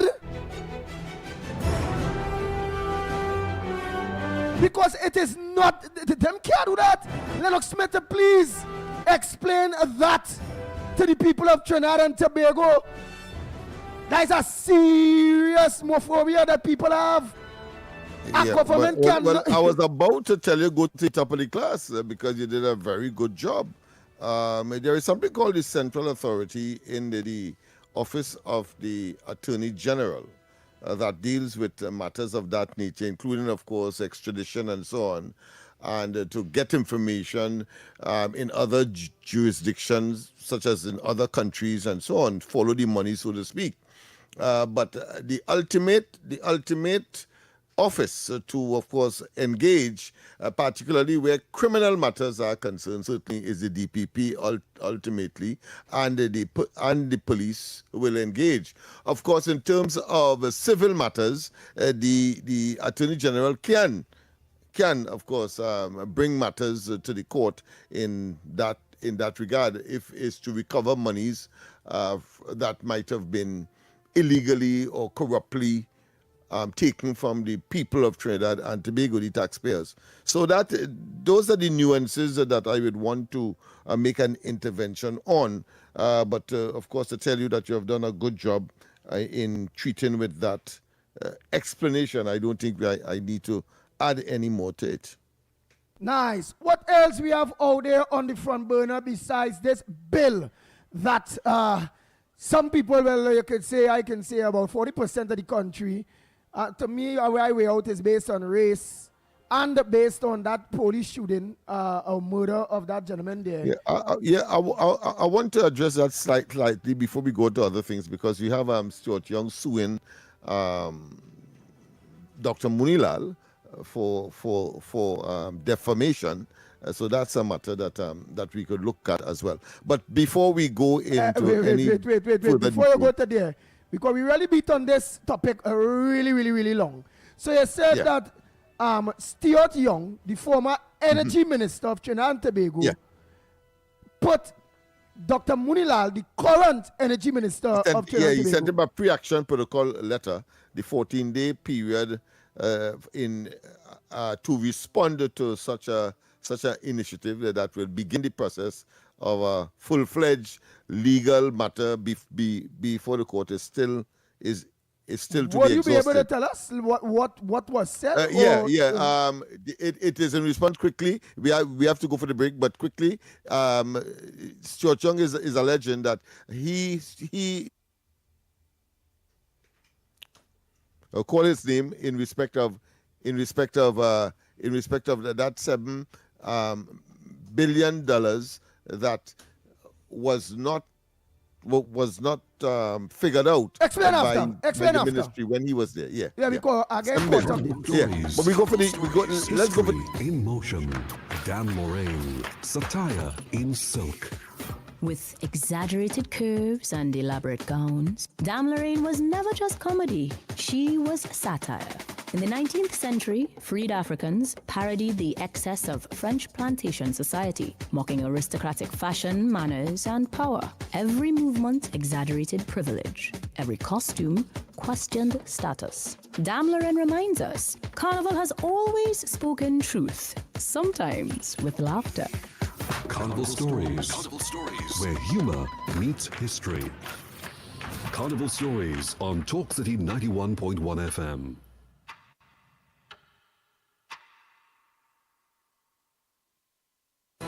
Your stories, your communities, your country. TTT News is everywhere, on the ground, across Trinidad and Tobago, and on every smart device. When it matters, we're there, reporting the news as it happens. Because your world can't wait. Your world moves fast, so do we. TTT News brings you the people, events, and issues that matter most. Stay informed, stay ahead. TTT News, every night at 7. TTT News, committed, accurate, relevant.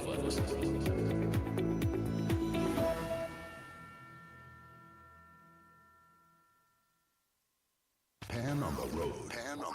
Voices on the air. Talk City 91.1. This is Destra. And right now you're listening to Talk City 91.1. Keep it locked. The Ground Report with Andy Williams and Lennox Smith.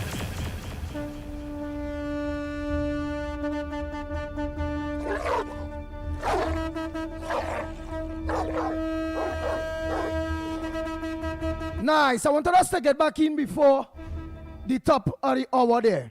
You said that a former energy minister. It was an understatement or a misstatement when Stuart Young was the Minister of Energy. A mistake that was made that would have cost the Trinidad and Tobago in revenue over $7 billion or $1 billion US. And that was detected. So, of course, the minister disclosed that to the public, claiming that it was under Stuart Young's watch that occurred, and he was involved in the preparation of the cabinet note and things like of that nature. And therefore he was accusing him of incompetence and so on, and therefore he's saying that he has reputational loss and so forth, and therefore has sent a pre-action protocol letter to the minister indicating that he will be taking legal action in due course. Oh, shucks. Yeah. Papa. You can't, so now you can't say when people make a mistake again when MPs can't. Yeah, but I want to tell the honorable minister, do not be in any way timid or intimidated by Stuart Young. These fellas are pure bluffers. Of course, I am not saying what direction the minister should go, but I am saying so from personal experience, and I'm taking it from the pre-action protocol letter that was sent to us, you and I, by Stuart Young, indicating, and I have the document here before me, indicating that he wants our undertaking not to repeat. He also wants, of course, damages in the sum of $700,000.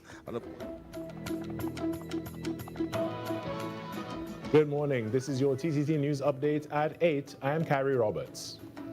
Making the news at this time. The visit of the chair of the Caribbean Community, or CARICOM, Dr. Terence Drew, to Trinidad and Tobago is of great significance. TNT Ambassador Plenipotentiary to CARICOM, Ralph Mirage, says that it is a positive event. I think it is also quite welcome in the light of the fact that there have been some differences of opinion in recent times between Trinidad and Tobago and CARICOM as a whole. Not unexpected. In any family, there are always differences, but things have, largely been smoothed out. And I'm sure this visit by the incoming chairman will also advance the cause of greater cooperation and collaboration among CARICOM as a whole. Mr. Mirage says that the visit will emphasize the synergy between this country and the wider CARICOM community, especially with respect to Venezuela's political situation. There is a common position, essentially, between Trinidad and Tobago's Prime Minister and the rest of CARICOM. And I'm saying there is an opportunity for a united CARICOM voice to press for the process of democratic change in Venezuela. And CARICOM, as you know, is an important regional body, along with others, the OAS, Mercosur, and the Andean Group, and so on. We should all join voices in pressing for a democratic process, a transition to democracy.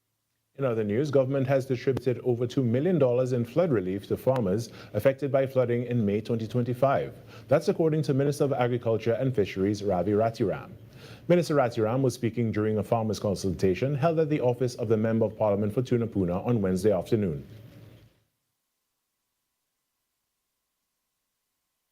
Last year alone, we had to give out about, I think it was more than 2 million. I'm not sure of the exact figures, but I think it was more in the closer vicinity of about $4 million worth in flood relief grant for those farmers who were affected.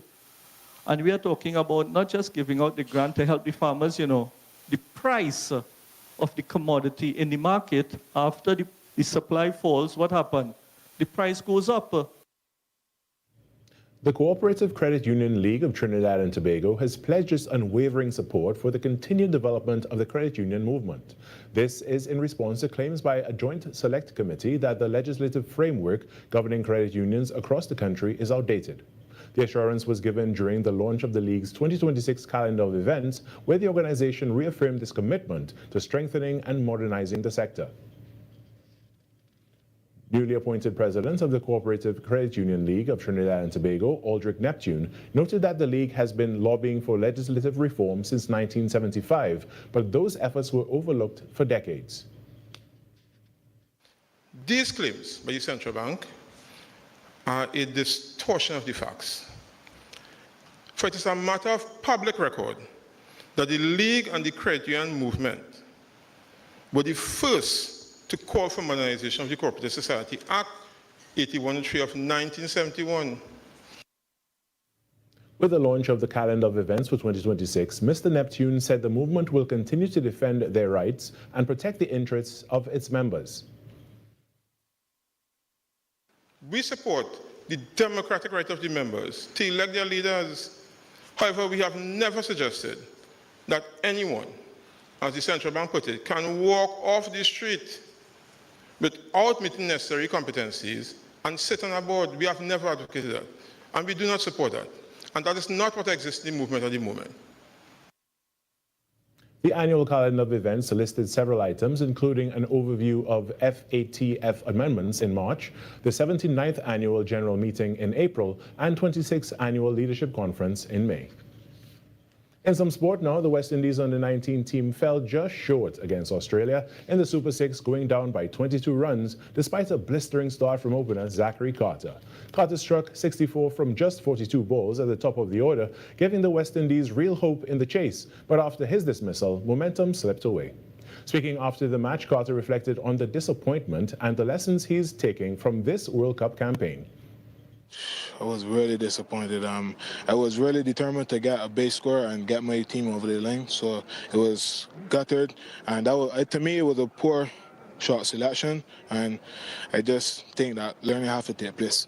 Decision making is a big key. At this level, with the quality bowling as Australia, you just have to be really disciplined. So I think that I lost the discipline there. And that was your TTT News Update. I'm Carrie Roberts. Have a great day.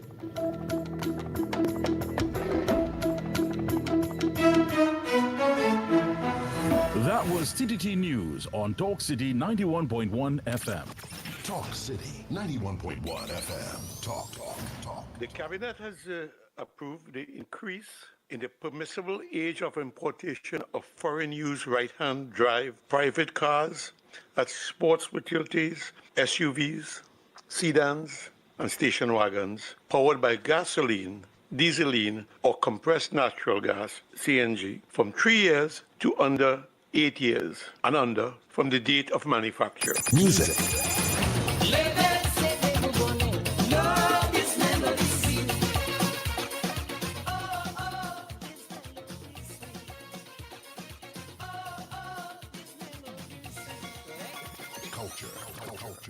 As Prime Minister Kamala Persad-Bissessar has announced recently with our revitalization master plan, we are open for business. And a key area, a key focus of that master plan is, of course, the energy sector and the energy hub.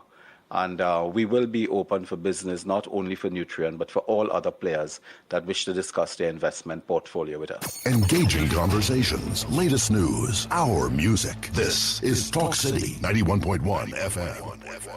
These are not just stories, they are the echoes of who we are, passed down in voices, in silence, and in memory. From the heart of the Caribbean, where history, mystery, and magic meet, this is Echoes of Our Folklore. Echoes of Our Folklore. Your weekly journey into the legends, stories, and whispers of our islands. Brought to you by Talk City 91.1 FM.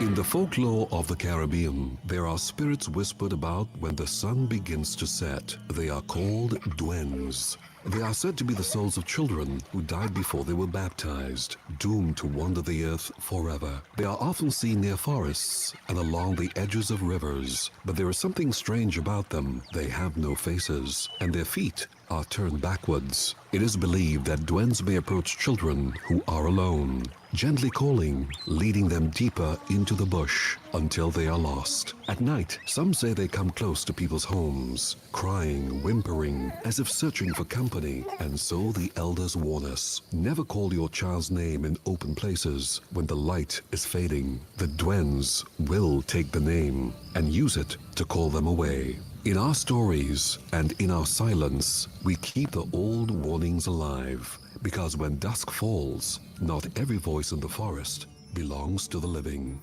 Another tale from our islands, reminding us that the past, the spirits, and the stories of our ancestors are never far away. You've been listening to Echoes of Our Folklore. Echoes of Our Folklore. Only on Talk City 91.1 FM.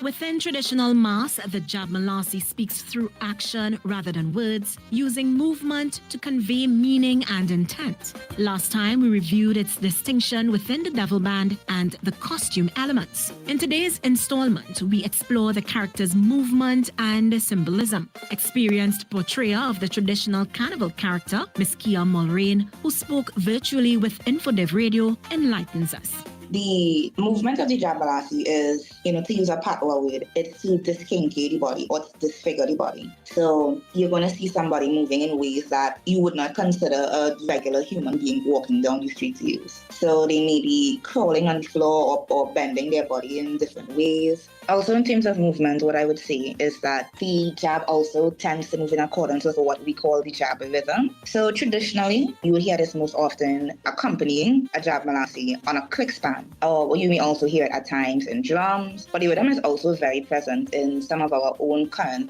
soca here in Trinidad, but also even more popularly over in Grenada. It is said that the Jabmalasi would wear locks and keys around its waist and carry chains. So this is interesting because this actually does go back to the history of the Jabmalasi character and where it comes from. So like a lot of our other forms of traditional mass, the Jabmalasi is informed by the history of enslavement within the country. So the chains or other forms of restraint actually speak to that form of oppression or of the enslavement of our people. This shifts the conversation towards the character's presence and purpose within traditional mass. I was actually speaking to a group of my friends within the industry. We were talking about what jab means, what it symbolizes, and something that was said was that the Jabmalasi is a mass of discomfort. So what I would say is that the Jabmalasi, it signifies not just the history of oppression within our country, but of the resilience of our people, that there have always been those who have been willing to make noise and to stand up for the wrongs that are committed within our society. The Jabmalasi is, and I might be biased, but to me, the Jabmalasi is one of our most powerful symbols of that. Ms. Kia Mulrain's reflections highlight how the Jabmalasi's movement, presentation, and underlying ideas come together to define the character in traditional mass. Join us next time when she will share her personal connection to portraying the Jabmalasi. This was a production of the Information Division, Office of the Prime Minister. Where carnival meets conversation. Talk City 91.1. Any views or opinions expressed on the Ground Report are solely those of the hosts and callers and do not represent the views, policies, or official position of Talk City 91.1, its management, or affiliates. This is Destra. Right now you're listening to Talk City 91.1. Keep it locked. 6 a.m. to 9 a.m. Join Andy Williams and Lennox Smith, the Ground Report team, as they rip apart the lies, half-truth, and misinformation that the mainstream media never discuss. The Ground Report. Hard-hitting, informative, undiluted, uncompromising, and unfiltered. Monday to Friday. Get the raw facts before making any life-changing decisions. Only on the Ground Report. The Ground Report, the Ground Report. The government of Trinidad and Tobago is not closing down Petrotrin. The Ground Report, the Ground Report.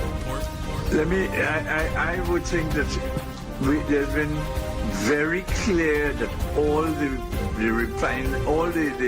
employees of Petrotrin will exit the company. All.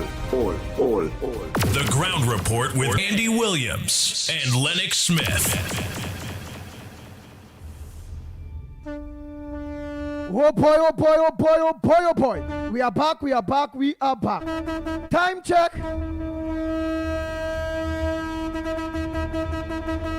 Yeah, it's 13 minutes past the hour of 8 o'clock, and you're listening to the Ground Report.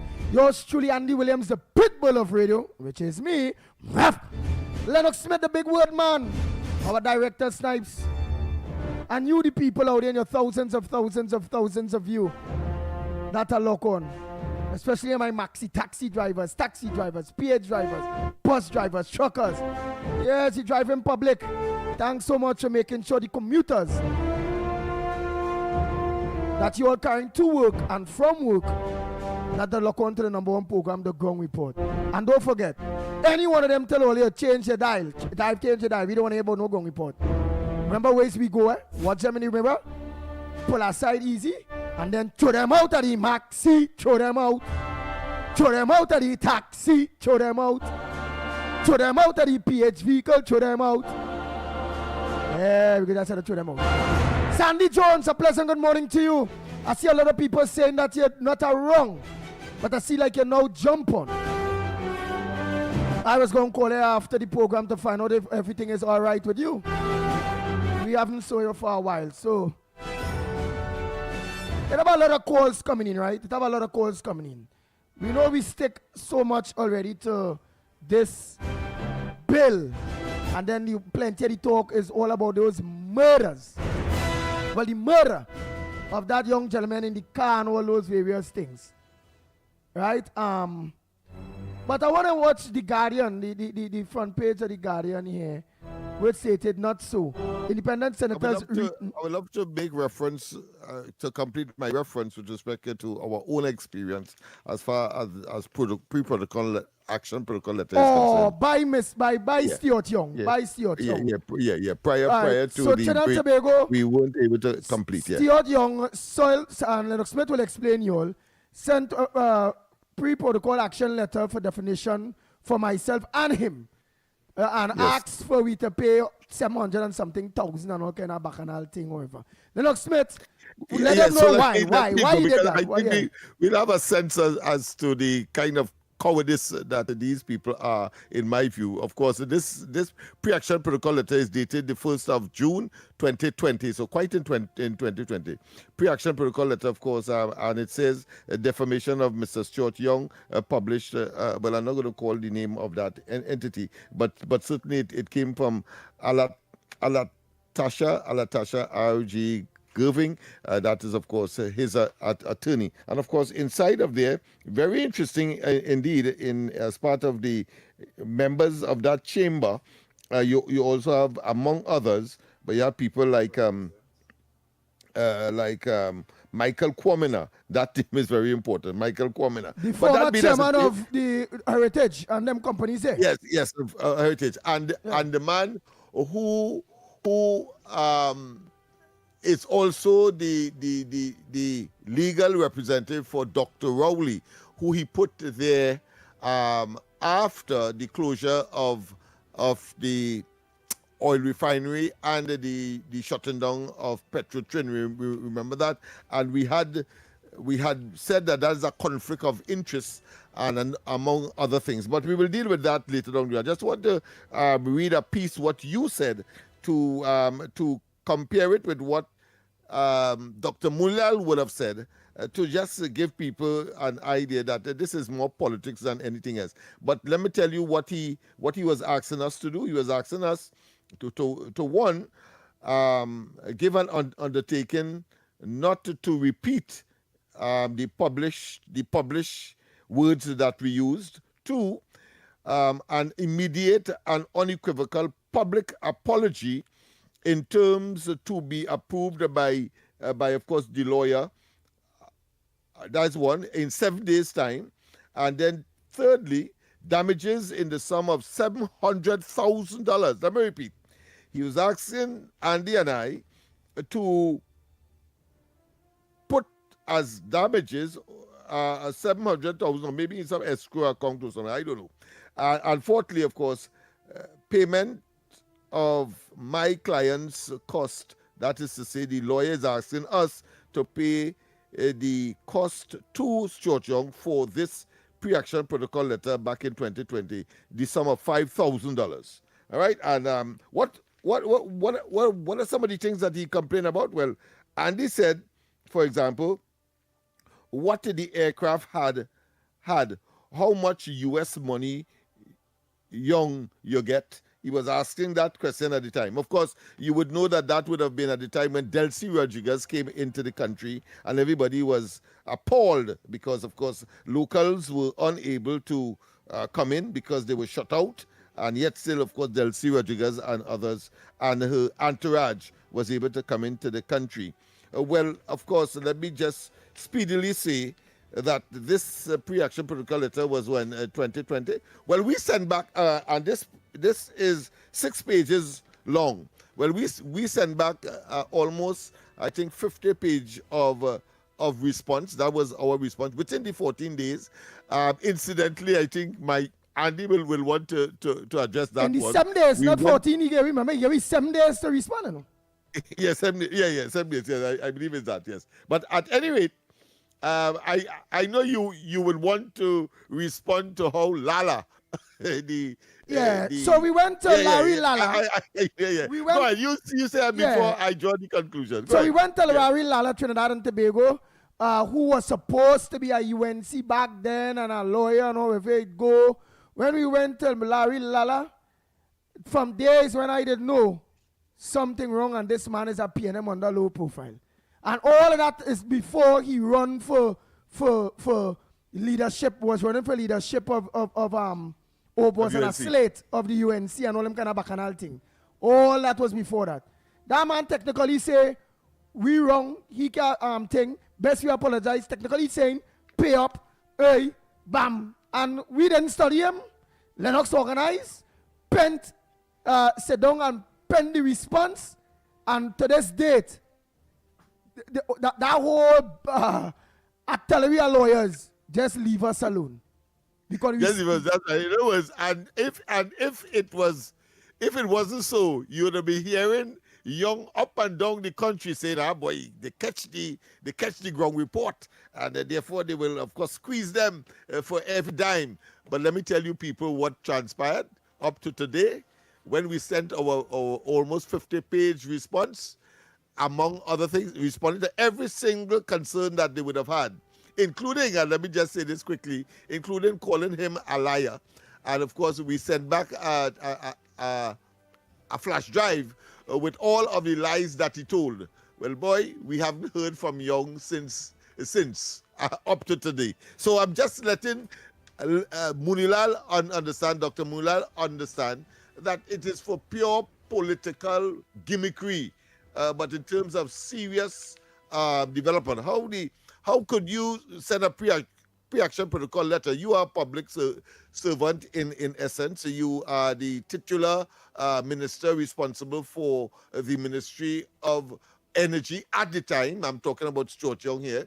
And here it is, a shortfall of $7 billion was not accrued to the treasury of the country, potentially. And because Munilal said that in some public forum, he is saying that he's going to send him, he has in fact sent him a pre-action protocol letter. I say like how I would say it, since I was calling Dr. Rowley, for example, for over 5 years, making reference to his conduct in Tobago, his licentious and sexual exploit of course, minors at the time. I was minded, and I'm still minded, because that is something that has always been uppermost in my mind. To take Dr. Rowley to court for trying to call me a liar, because of course he has never responded to that call publicly. And I mean, I'm not a parliamentarian, so I don't have the privilege of Parliament and the cover of Parliament. And I was saying that for over a year, until, of course, because of radio etiquette and other issues, I stopped doing it. But certainly on my Facebook page and program, the Corridor Transformation, I would do that almost on every opportunity that I have gotten, and I still will do so, because that question about Dr. Rowley's character has not yet been addressed. Nice. And, oh boy. So let me get to see you. Is capable of doing and tolerating. Go ahead. Nice. Let me get to see him there, Snipes. Oh boy. Let's take a call. Morning caller, where you calling from? What's your contribution on the ground report this morning? My contribution morning, calling from the West. The West. Andy, you live Bagatelle. You just talk about that. That's Zozo area. Right? And that Zozo thing, they should name that outer order people. Trinidad outer order. Even with bad drivers, people drinking Carnival upon us is just a whole mess. Andy, I have been to Grenada, Barbados, St. Lucia, and these places don't have security cameras on private residence. They don't even have burglar proof. You come in Blue Range here, Blue Range where I reside. In the early part of the 90s, you had to put security gates to block off it. So 6 p.m., the gates locked. You're passing through Blue Range, you have stickers in the car. Security. Numerous break-ins, the most serious things inside it. And that's how I'm saying, Andy. But as people say, the UNC bullying the opposition is not bullying the opposition or the independent senators. It's a fact. It is a fact. Watch the areas where the crime is and who's doing it. But I don't know probably why Andy this country not mess yet. And Listener Alexander's point, he was right. He said this shooting with this car, right? If you have body cameras, you still can't really see footage because evidence. Now, if these police officers wasn't suspended, right? Now there's an investigation going on for sure. They have strong evidence because the commissioner would make a statement like that he stand by his officers. He's making a statement just so. Understand what I'm saying, Andy? You understand? So there's more to come. There's more to come with it. Now, people calling, the police officers should say good morning and it's when police stop you, you're not saying morning? You're not saying nothing? Why you stop me for? I stop you because I'm the police. I could do that. I have the right to stop you under suspicion, to search you. Check your document. Right? So, Andy, all have a good day. All right, thank you very much. You sound like a police boy. Hey, you sound like a police. What the man say? The commissioner talk, it have more evidence to come to justify what we all see with our own two eyes. Well, boy, I really want to see what is the evidence that it really had to come to be able to justify that, boy. I do, because remember, the first confession with respect to that is that we have seen the tail end or the terminus of that event. And if the terminus of the event shows what we have seen and could confirm, I don't know what prior to that could convince any one of us that those persons were not unarmed, I would say, but at least in a surrendering mood, and therefore that level of violence really was not necessary. All right, morning caller, morning. Where calling from? Welcome to the Ground Report, the #1 program in Trinidad and Tobago. What's on your front burner? I call him from Ghana, right? Yeah. No, good morning. Lennox, pleasant good morning to you. Trinidad and Tobago, pleasant good morning to you all. Now, That gentleman who now speaks there, right? I wasn't saying nothing, and I wasn't raising no topic on that again, you know. But let me say something, right? The news, Trinidad and Tobago news feed. Let the people at Trinidad and Tobago know the cause for the police running down Dakar is because they had a sting operation. They were setting up a sting operation. And the gentleman who died, may his soul rest in peace, he observed an undercover police, meaning that he had a knowledge that that person was a police before that situation. So he make out the police officer and he decided to flee the scene, right? As a result of that, the police and them give chase. So the commissioner, and they didn't say there was no shooting, they talk about no gunting. They say that there was a sting operation, was in progress. And the gentleman make out an off-duty officer, an undercover officer, and he fled the scene. So all along the way, Andy, from what it is my knowledge of that man on the ground, it didn't have no gunplay, the man had used no gun, the man and the woman in the car, it didn't have no gunplay. So, and they still kill the man, that's what we're talking about.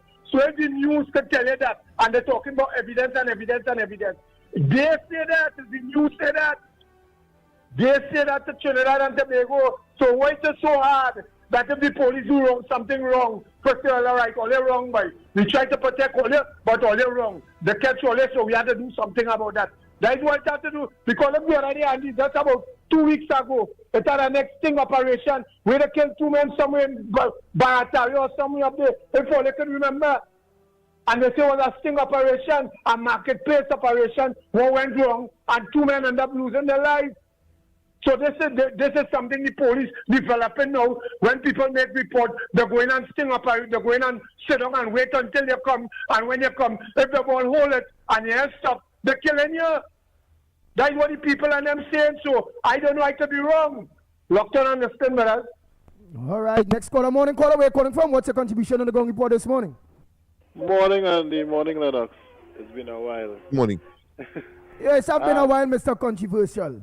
Yeah. The way the program going now, it hard to get in and it's more talk than phone calls and things. But anyhow, my issue is with this whole thing. The police know they're wrong, but they're trying to cover it up. Everybody's seeing that. Another thing, I, for one, am fed up of this government at the point in time. I'm fed up at the PNM government for the last time. And I'm sure people get vexed with me. If things don't change, Andy, I will not be voting again for this government. I will not be voting for the PNM government. I will seek alternative people to vote for. Because I can't understand the reasoning for attacking the independent senators where facts show that on many bills, the same independent senators supported the UNC on passing the bills. So I don't see the reason why now you choose to attack the independent senators, right? And now you come in and say 2 independent senators saying on some bribery thing, they went and asked for favors. But I see you say you're going and tell the commissioner to investigate it. I see you go and tell Integrity Commission to go and investigate it. I hear you call no names since you have the proof. You could have called the names and say these 2 senators, and with it going to the Integrity Commission, it going to police for them to investigate. You're just saying something at the whiff to throw out things for people on the independent senators. But I think, as I was listening to, I don't know how true it is, Mr. Khan was the in the last previous government when he was Minister of Health. He's saying that the people falling into Ms. Kamala's trap, that she wants to do to become and do like what Manning was trying to do back in his days, to become an executive president. Right?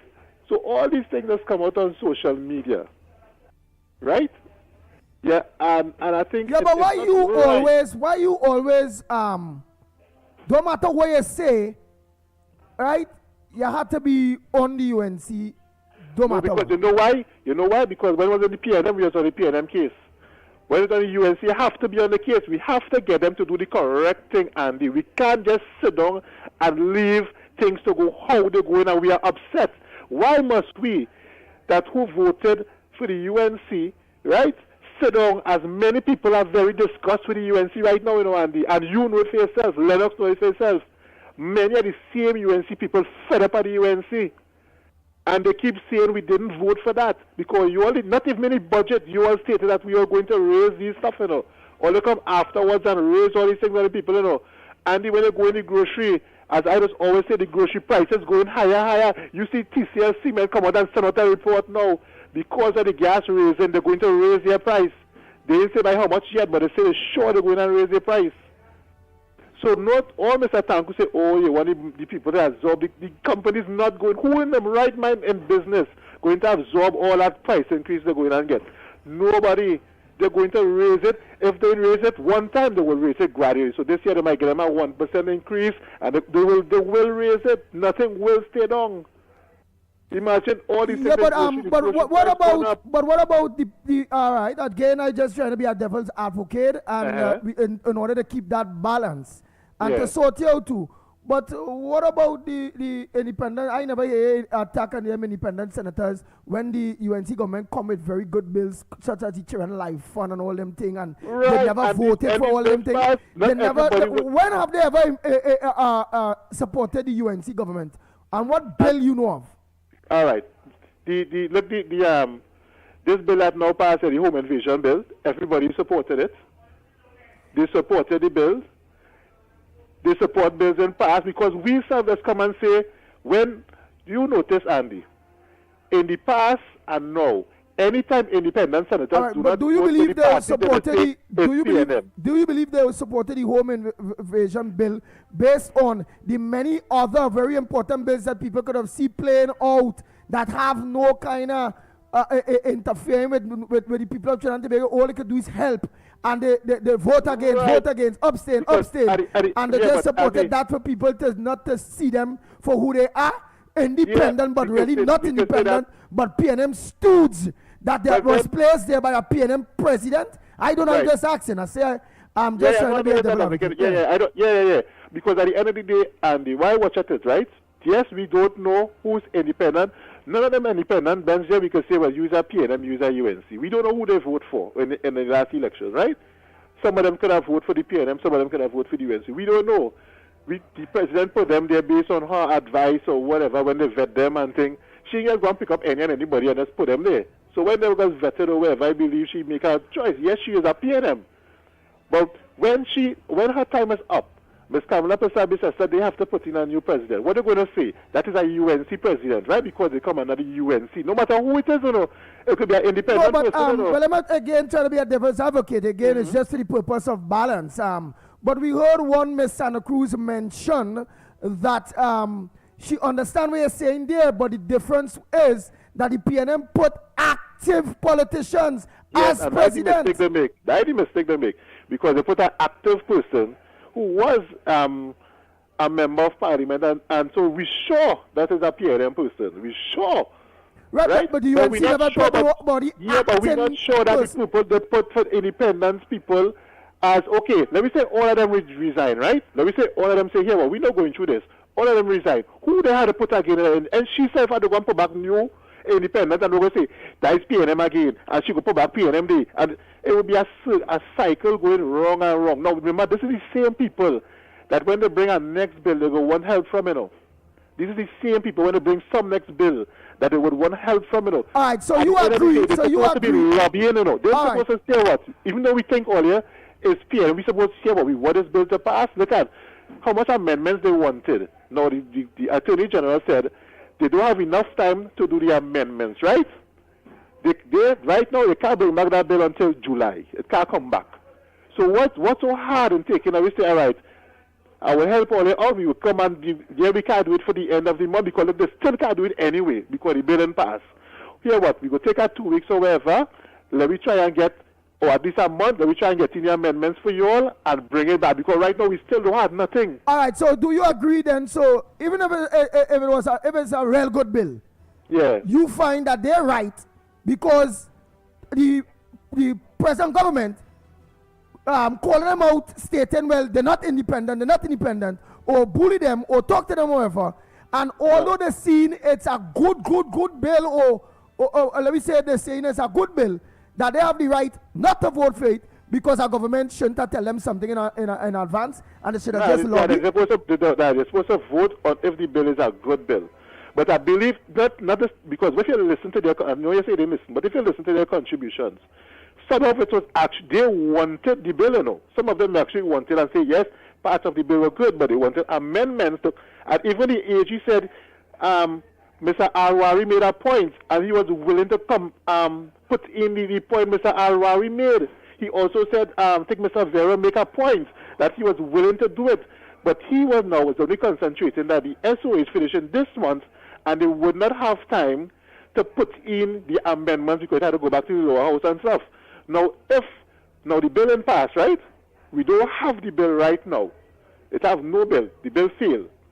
If you would say, okay, we would consider these amendments, we will come back to you, let me say, in about 2 weeks, because right now it has none. Then we take our 2 weeks and we would come back with a bill and we would propose some of the amendment. It might have passed the next time. But they ain't consider none. They didn't give no timeline. They give nothing because they wanted to rush it through. And that is not compromising. So if you don't want to put in my amendments, why am I voting for the bill? It's not making any sense. That is my thing. That is compromise. Sometimes it is compromising, though, because as the boss, it must go this way. No, it needs a little compromise. But like you see talk show host of this program, why are you talking so long? I understand. All right, next caller, man, Andy, later. All right, man. Man, take up the whole program, you know. We go for the break. And when we come back, more on this edition of the Ground Report.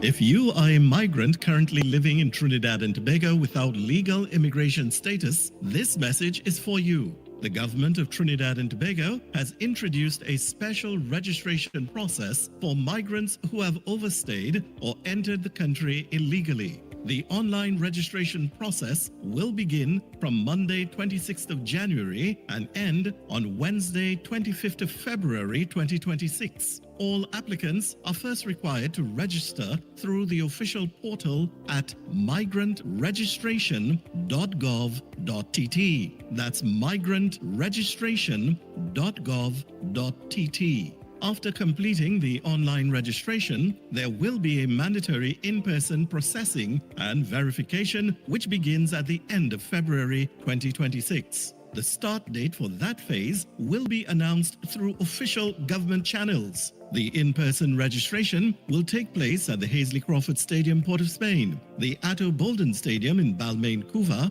and the Larry Gomes Stadium in Malabar, Arima, as well as the Dwight York Stadium, Bacalet, Scarborough, Tobago. Applicants will undergo a comprehensive verification process, which will include vetting by the Trinidad and Tobago Police Service involving fingerprinting and background checks. You will also be required to undergo basic medical screening. Upon completion of the registration process, successful applicants will be required to pay $700 for the migrant registration card. The ministry reminds undocumented migrants your participation in this exercise is essential, as failure to register during this window will result in deportation.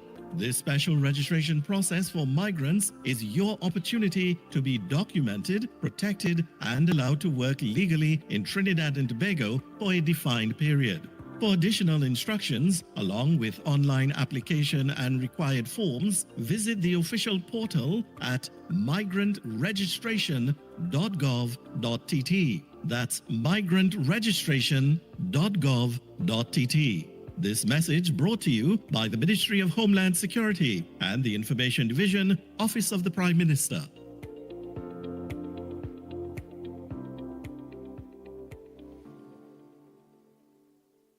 The largest Pan Festival is back! On Sunday, 1st February, we head to the Queen's Park Savannah for Pan on the Greens Music Festival 2026. It's our big line! It's our big line! We on the Greens! And we live in from 1 p.m. till... We on the Greens! Over 18 soca superstars on the big stage. And it can't be a best line without big DJs. It's the biggest line in Trinidad and Tobago. Sort out your coolers. Which crew you liming with? Who you liming with? It's a big lime! Get your tickets now at Watford Cafe or online at islandetickets.com. Looking for a crew package? Send us an email. beyondthegreens@gmail.com or WhatsApp 325-7177. Pan on the Greens 2026 is a big lime. Brought to you by NCC and BH Entertainment. We lime in!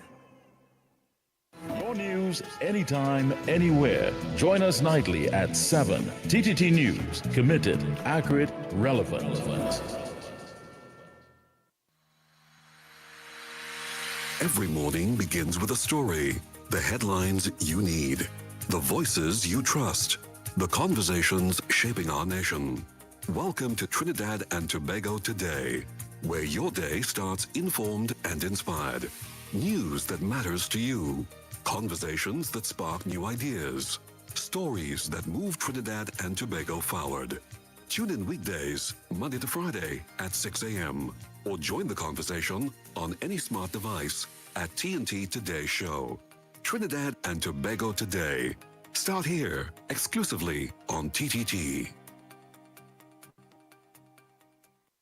Are you looking to take your business to the next level? Let Talk City 91.1 FM help you reach thousands of potential customers daily. Our sales team is ready to craft the perfect advertising package just for you.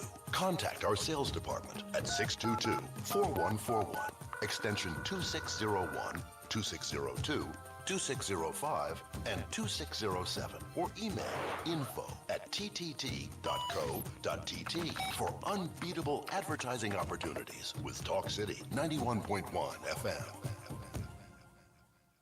History in the rhythm. Issues in the spotlight on Talk City 91.1. History in motion. From Canboulay to Carnival. Before the feathers, before the trucks, before the glitter and the global stage, there was Canboulay. In the 1800s, newly freed Africans took to the streets at night, reenacting the burning of sugarcane fields, symbols of bondage and survival. They sang, they drummed, they danced in defiance. Authorities tried to ban it, clashes followed, but the people returned year after year, turning protest into performance. From those nights came the soul of Carnival, music from struggle, mass from memory, celebration born out of resistance. Today, when we cross the stage, we are not just playing mass, we are walking in history. Carnival Stories. Carnival Stories. Where culture meets the road. Carnival Stories on Talk City 91.1 FM.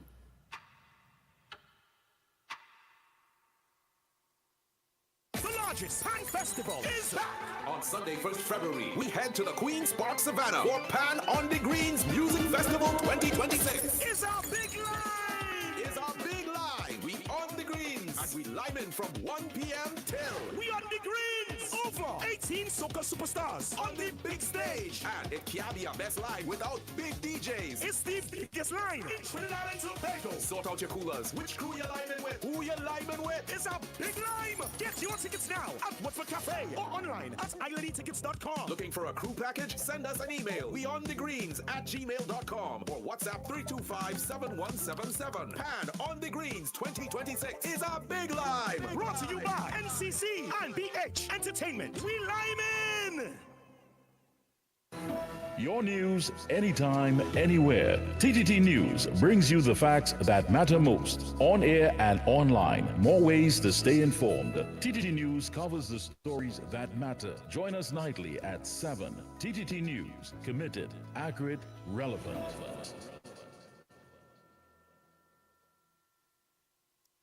Talk City 91.1. Thought-provoking conversations, bold perspectives, voices you trust. Listen on 91.1 FM and connect on Facebook, YouTube, and TikTok. New shows, new features, big giveaways. Talk City 91.1. Your city, your voice.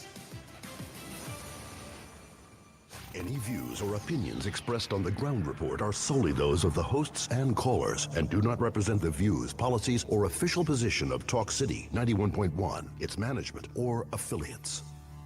This is Destra. Right now you're listening to Talk City 91.1. Keep it locked. The Ground Report with Andy Williams and Lennox Smith. Bang, bang, bang, bang, bang, bang. Oh boy, oh boy, oh boy, oh boy.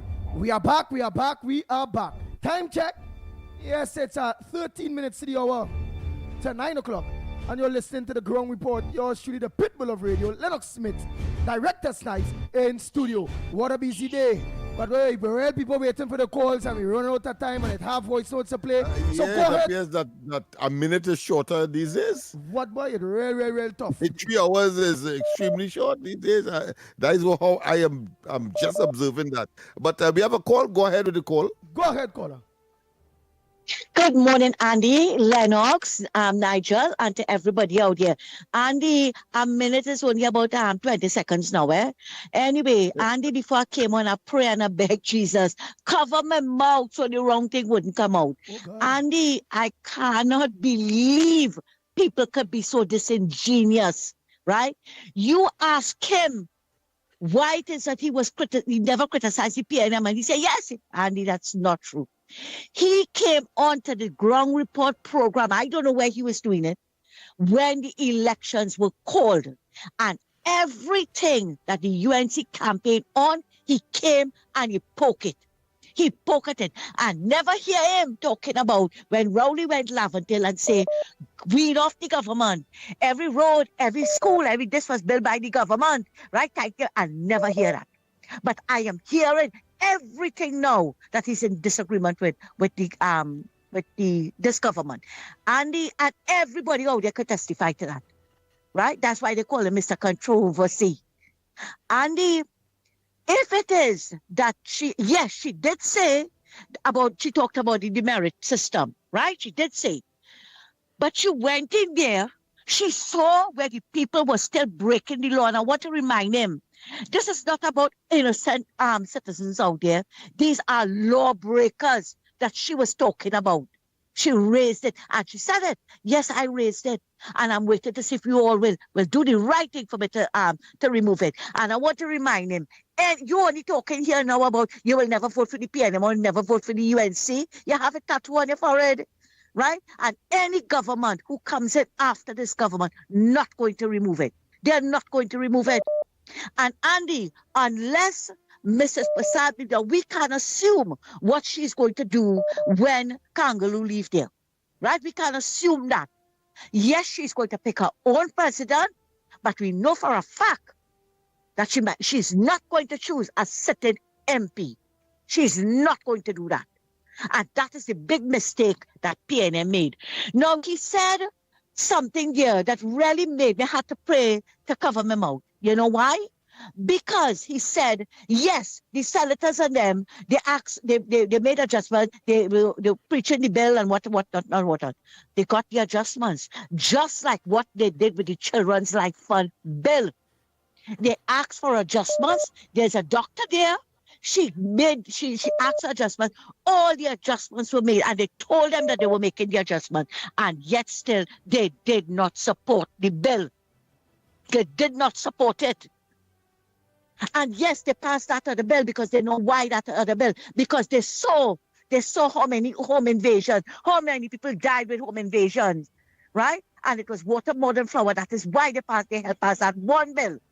And we are going to keep account now as to how many they are going to pass or not pass from after today. Because don't come and tell me what it is she said about them. She know their track record. And that is why she said that. She know it. Lennox, you remember when Smart, the independent senator, took a leave of absence and they brought in Junkeray. And Junkeray had to support the PNM on that bill with Daikwan. That is what they do. That is what they do. You hear? So we are going to now keep a close eye on what the independent senators are doing, because yes, they are making, even the visually impaired senator, she asked for adjustments on the bill and she never supported it. And the one who abstained, I find instead of abstaining, sir, you could have at least, right, help pass that bill. Even if one vote from the independent senator, why you abstain? You didn't want them to put you up against a cross? No. Andy, let me tell you something. We are going to listen more attentively now to some of these people, because we cannot have people coming here. That is why I see sometimes, Andy, you have to play the disclaimer. You have to play the disclaimer, because don't come and tell me they asked for amendment, they got the amendments, and yet still they did not pass the bill. Thanks a lot, Andy. Take care. Papa. Andy, we have to go for a break. What? Sorry. There's a call on this side. Sorry, I've grown so accustomed. Go ahead, caller. Go ahead, caller. All right. Good morning again. Tabakit here. Yes. You hearing me? Yes. Go ahead, caller. Yes. Yes. Lennox and Andy and Snipes, you hearing me? Yes, loud and clear. Go ahead. Loud and clear. Right. Let me make this contribution. You know, in all what would have happened there, I reached to a place, and I'll tell you all. It is sad what happened in the parliament on Tuesday. I'll tell you why. It comes as the independent senators and the opposition senators vote for crime and to keep crime and lawlessness in this country. Andy, Lennox, and Snipe, let me repeat this. I don't know if people knew what happened Tuesday in the parliament. What would have happened there is as though the independent senators and the opposition is now saying yes to crime, criminality, kidnapping, murder, gang on gang, African youths killing one another in these communities. And I'm saying this morning. The blood of these young African youths killing one another in these communities is on the hands of the independent senator, the opposition senator, and all those this morning who is rejoicing. This is nothing to rejoice. Give me 1 minute again, please, before you go on the break. I am saying this morning in Trinidad and Tobago, it's a sad day when we, as citizens, the independent bench, and who trying to help to... You're breaking up. Let me cut that one because you can't take our next whole minute again. Oh boy. Well, I read it online here, Mr. Controversies, and send back to Miss Santa Cruz. He said, Miss Moonsami, name one amendment they put in. All right? Name one amendment they put in.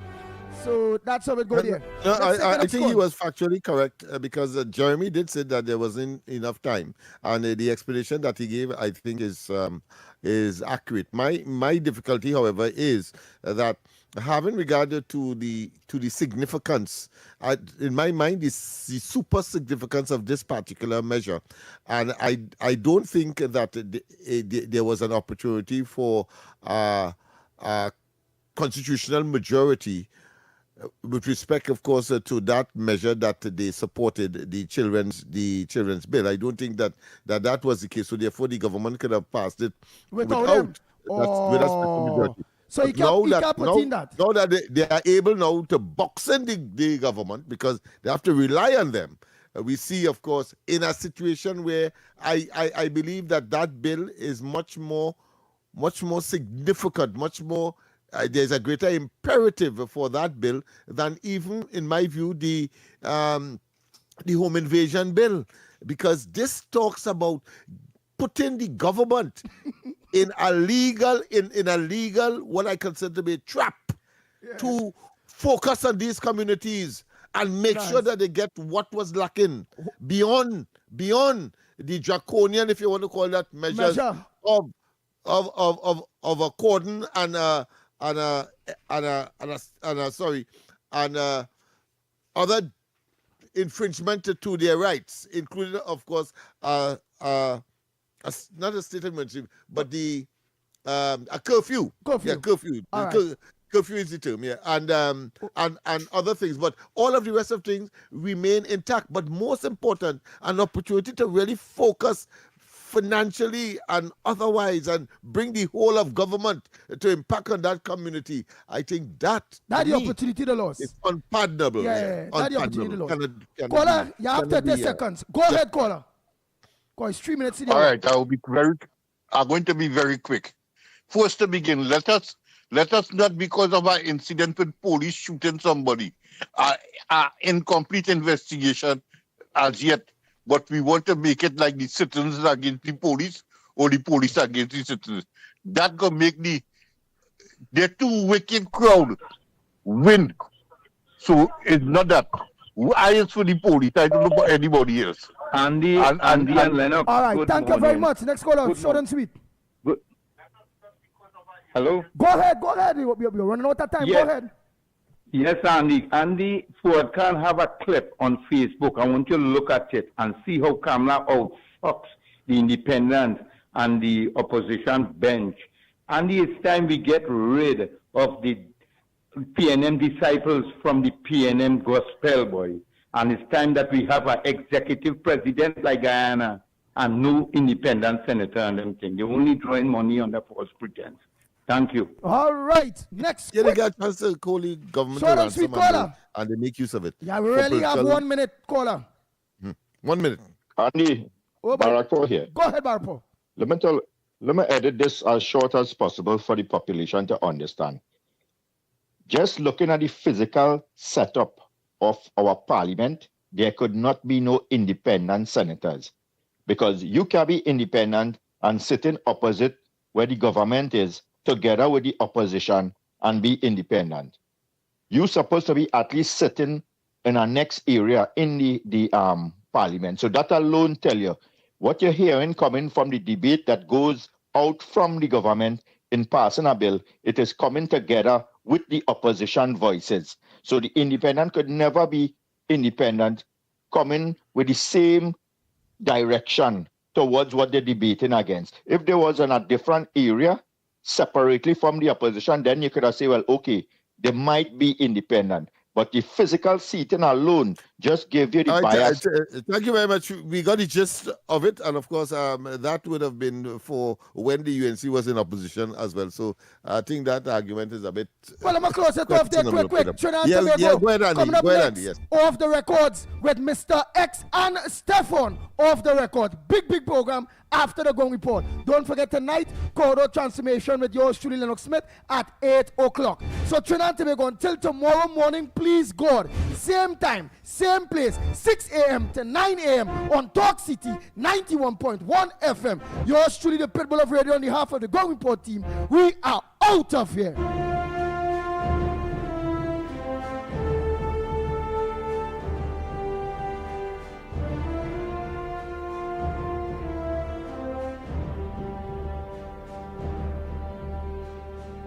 Talk City 91.1 FM. Talk. Cabinet has approved the establishment of the regulatory framework for the registration and management of classic and vintage vehicles in Trinidad and Tobago. Music.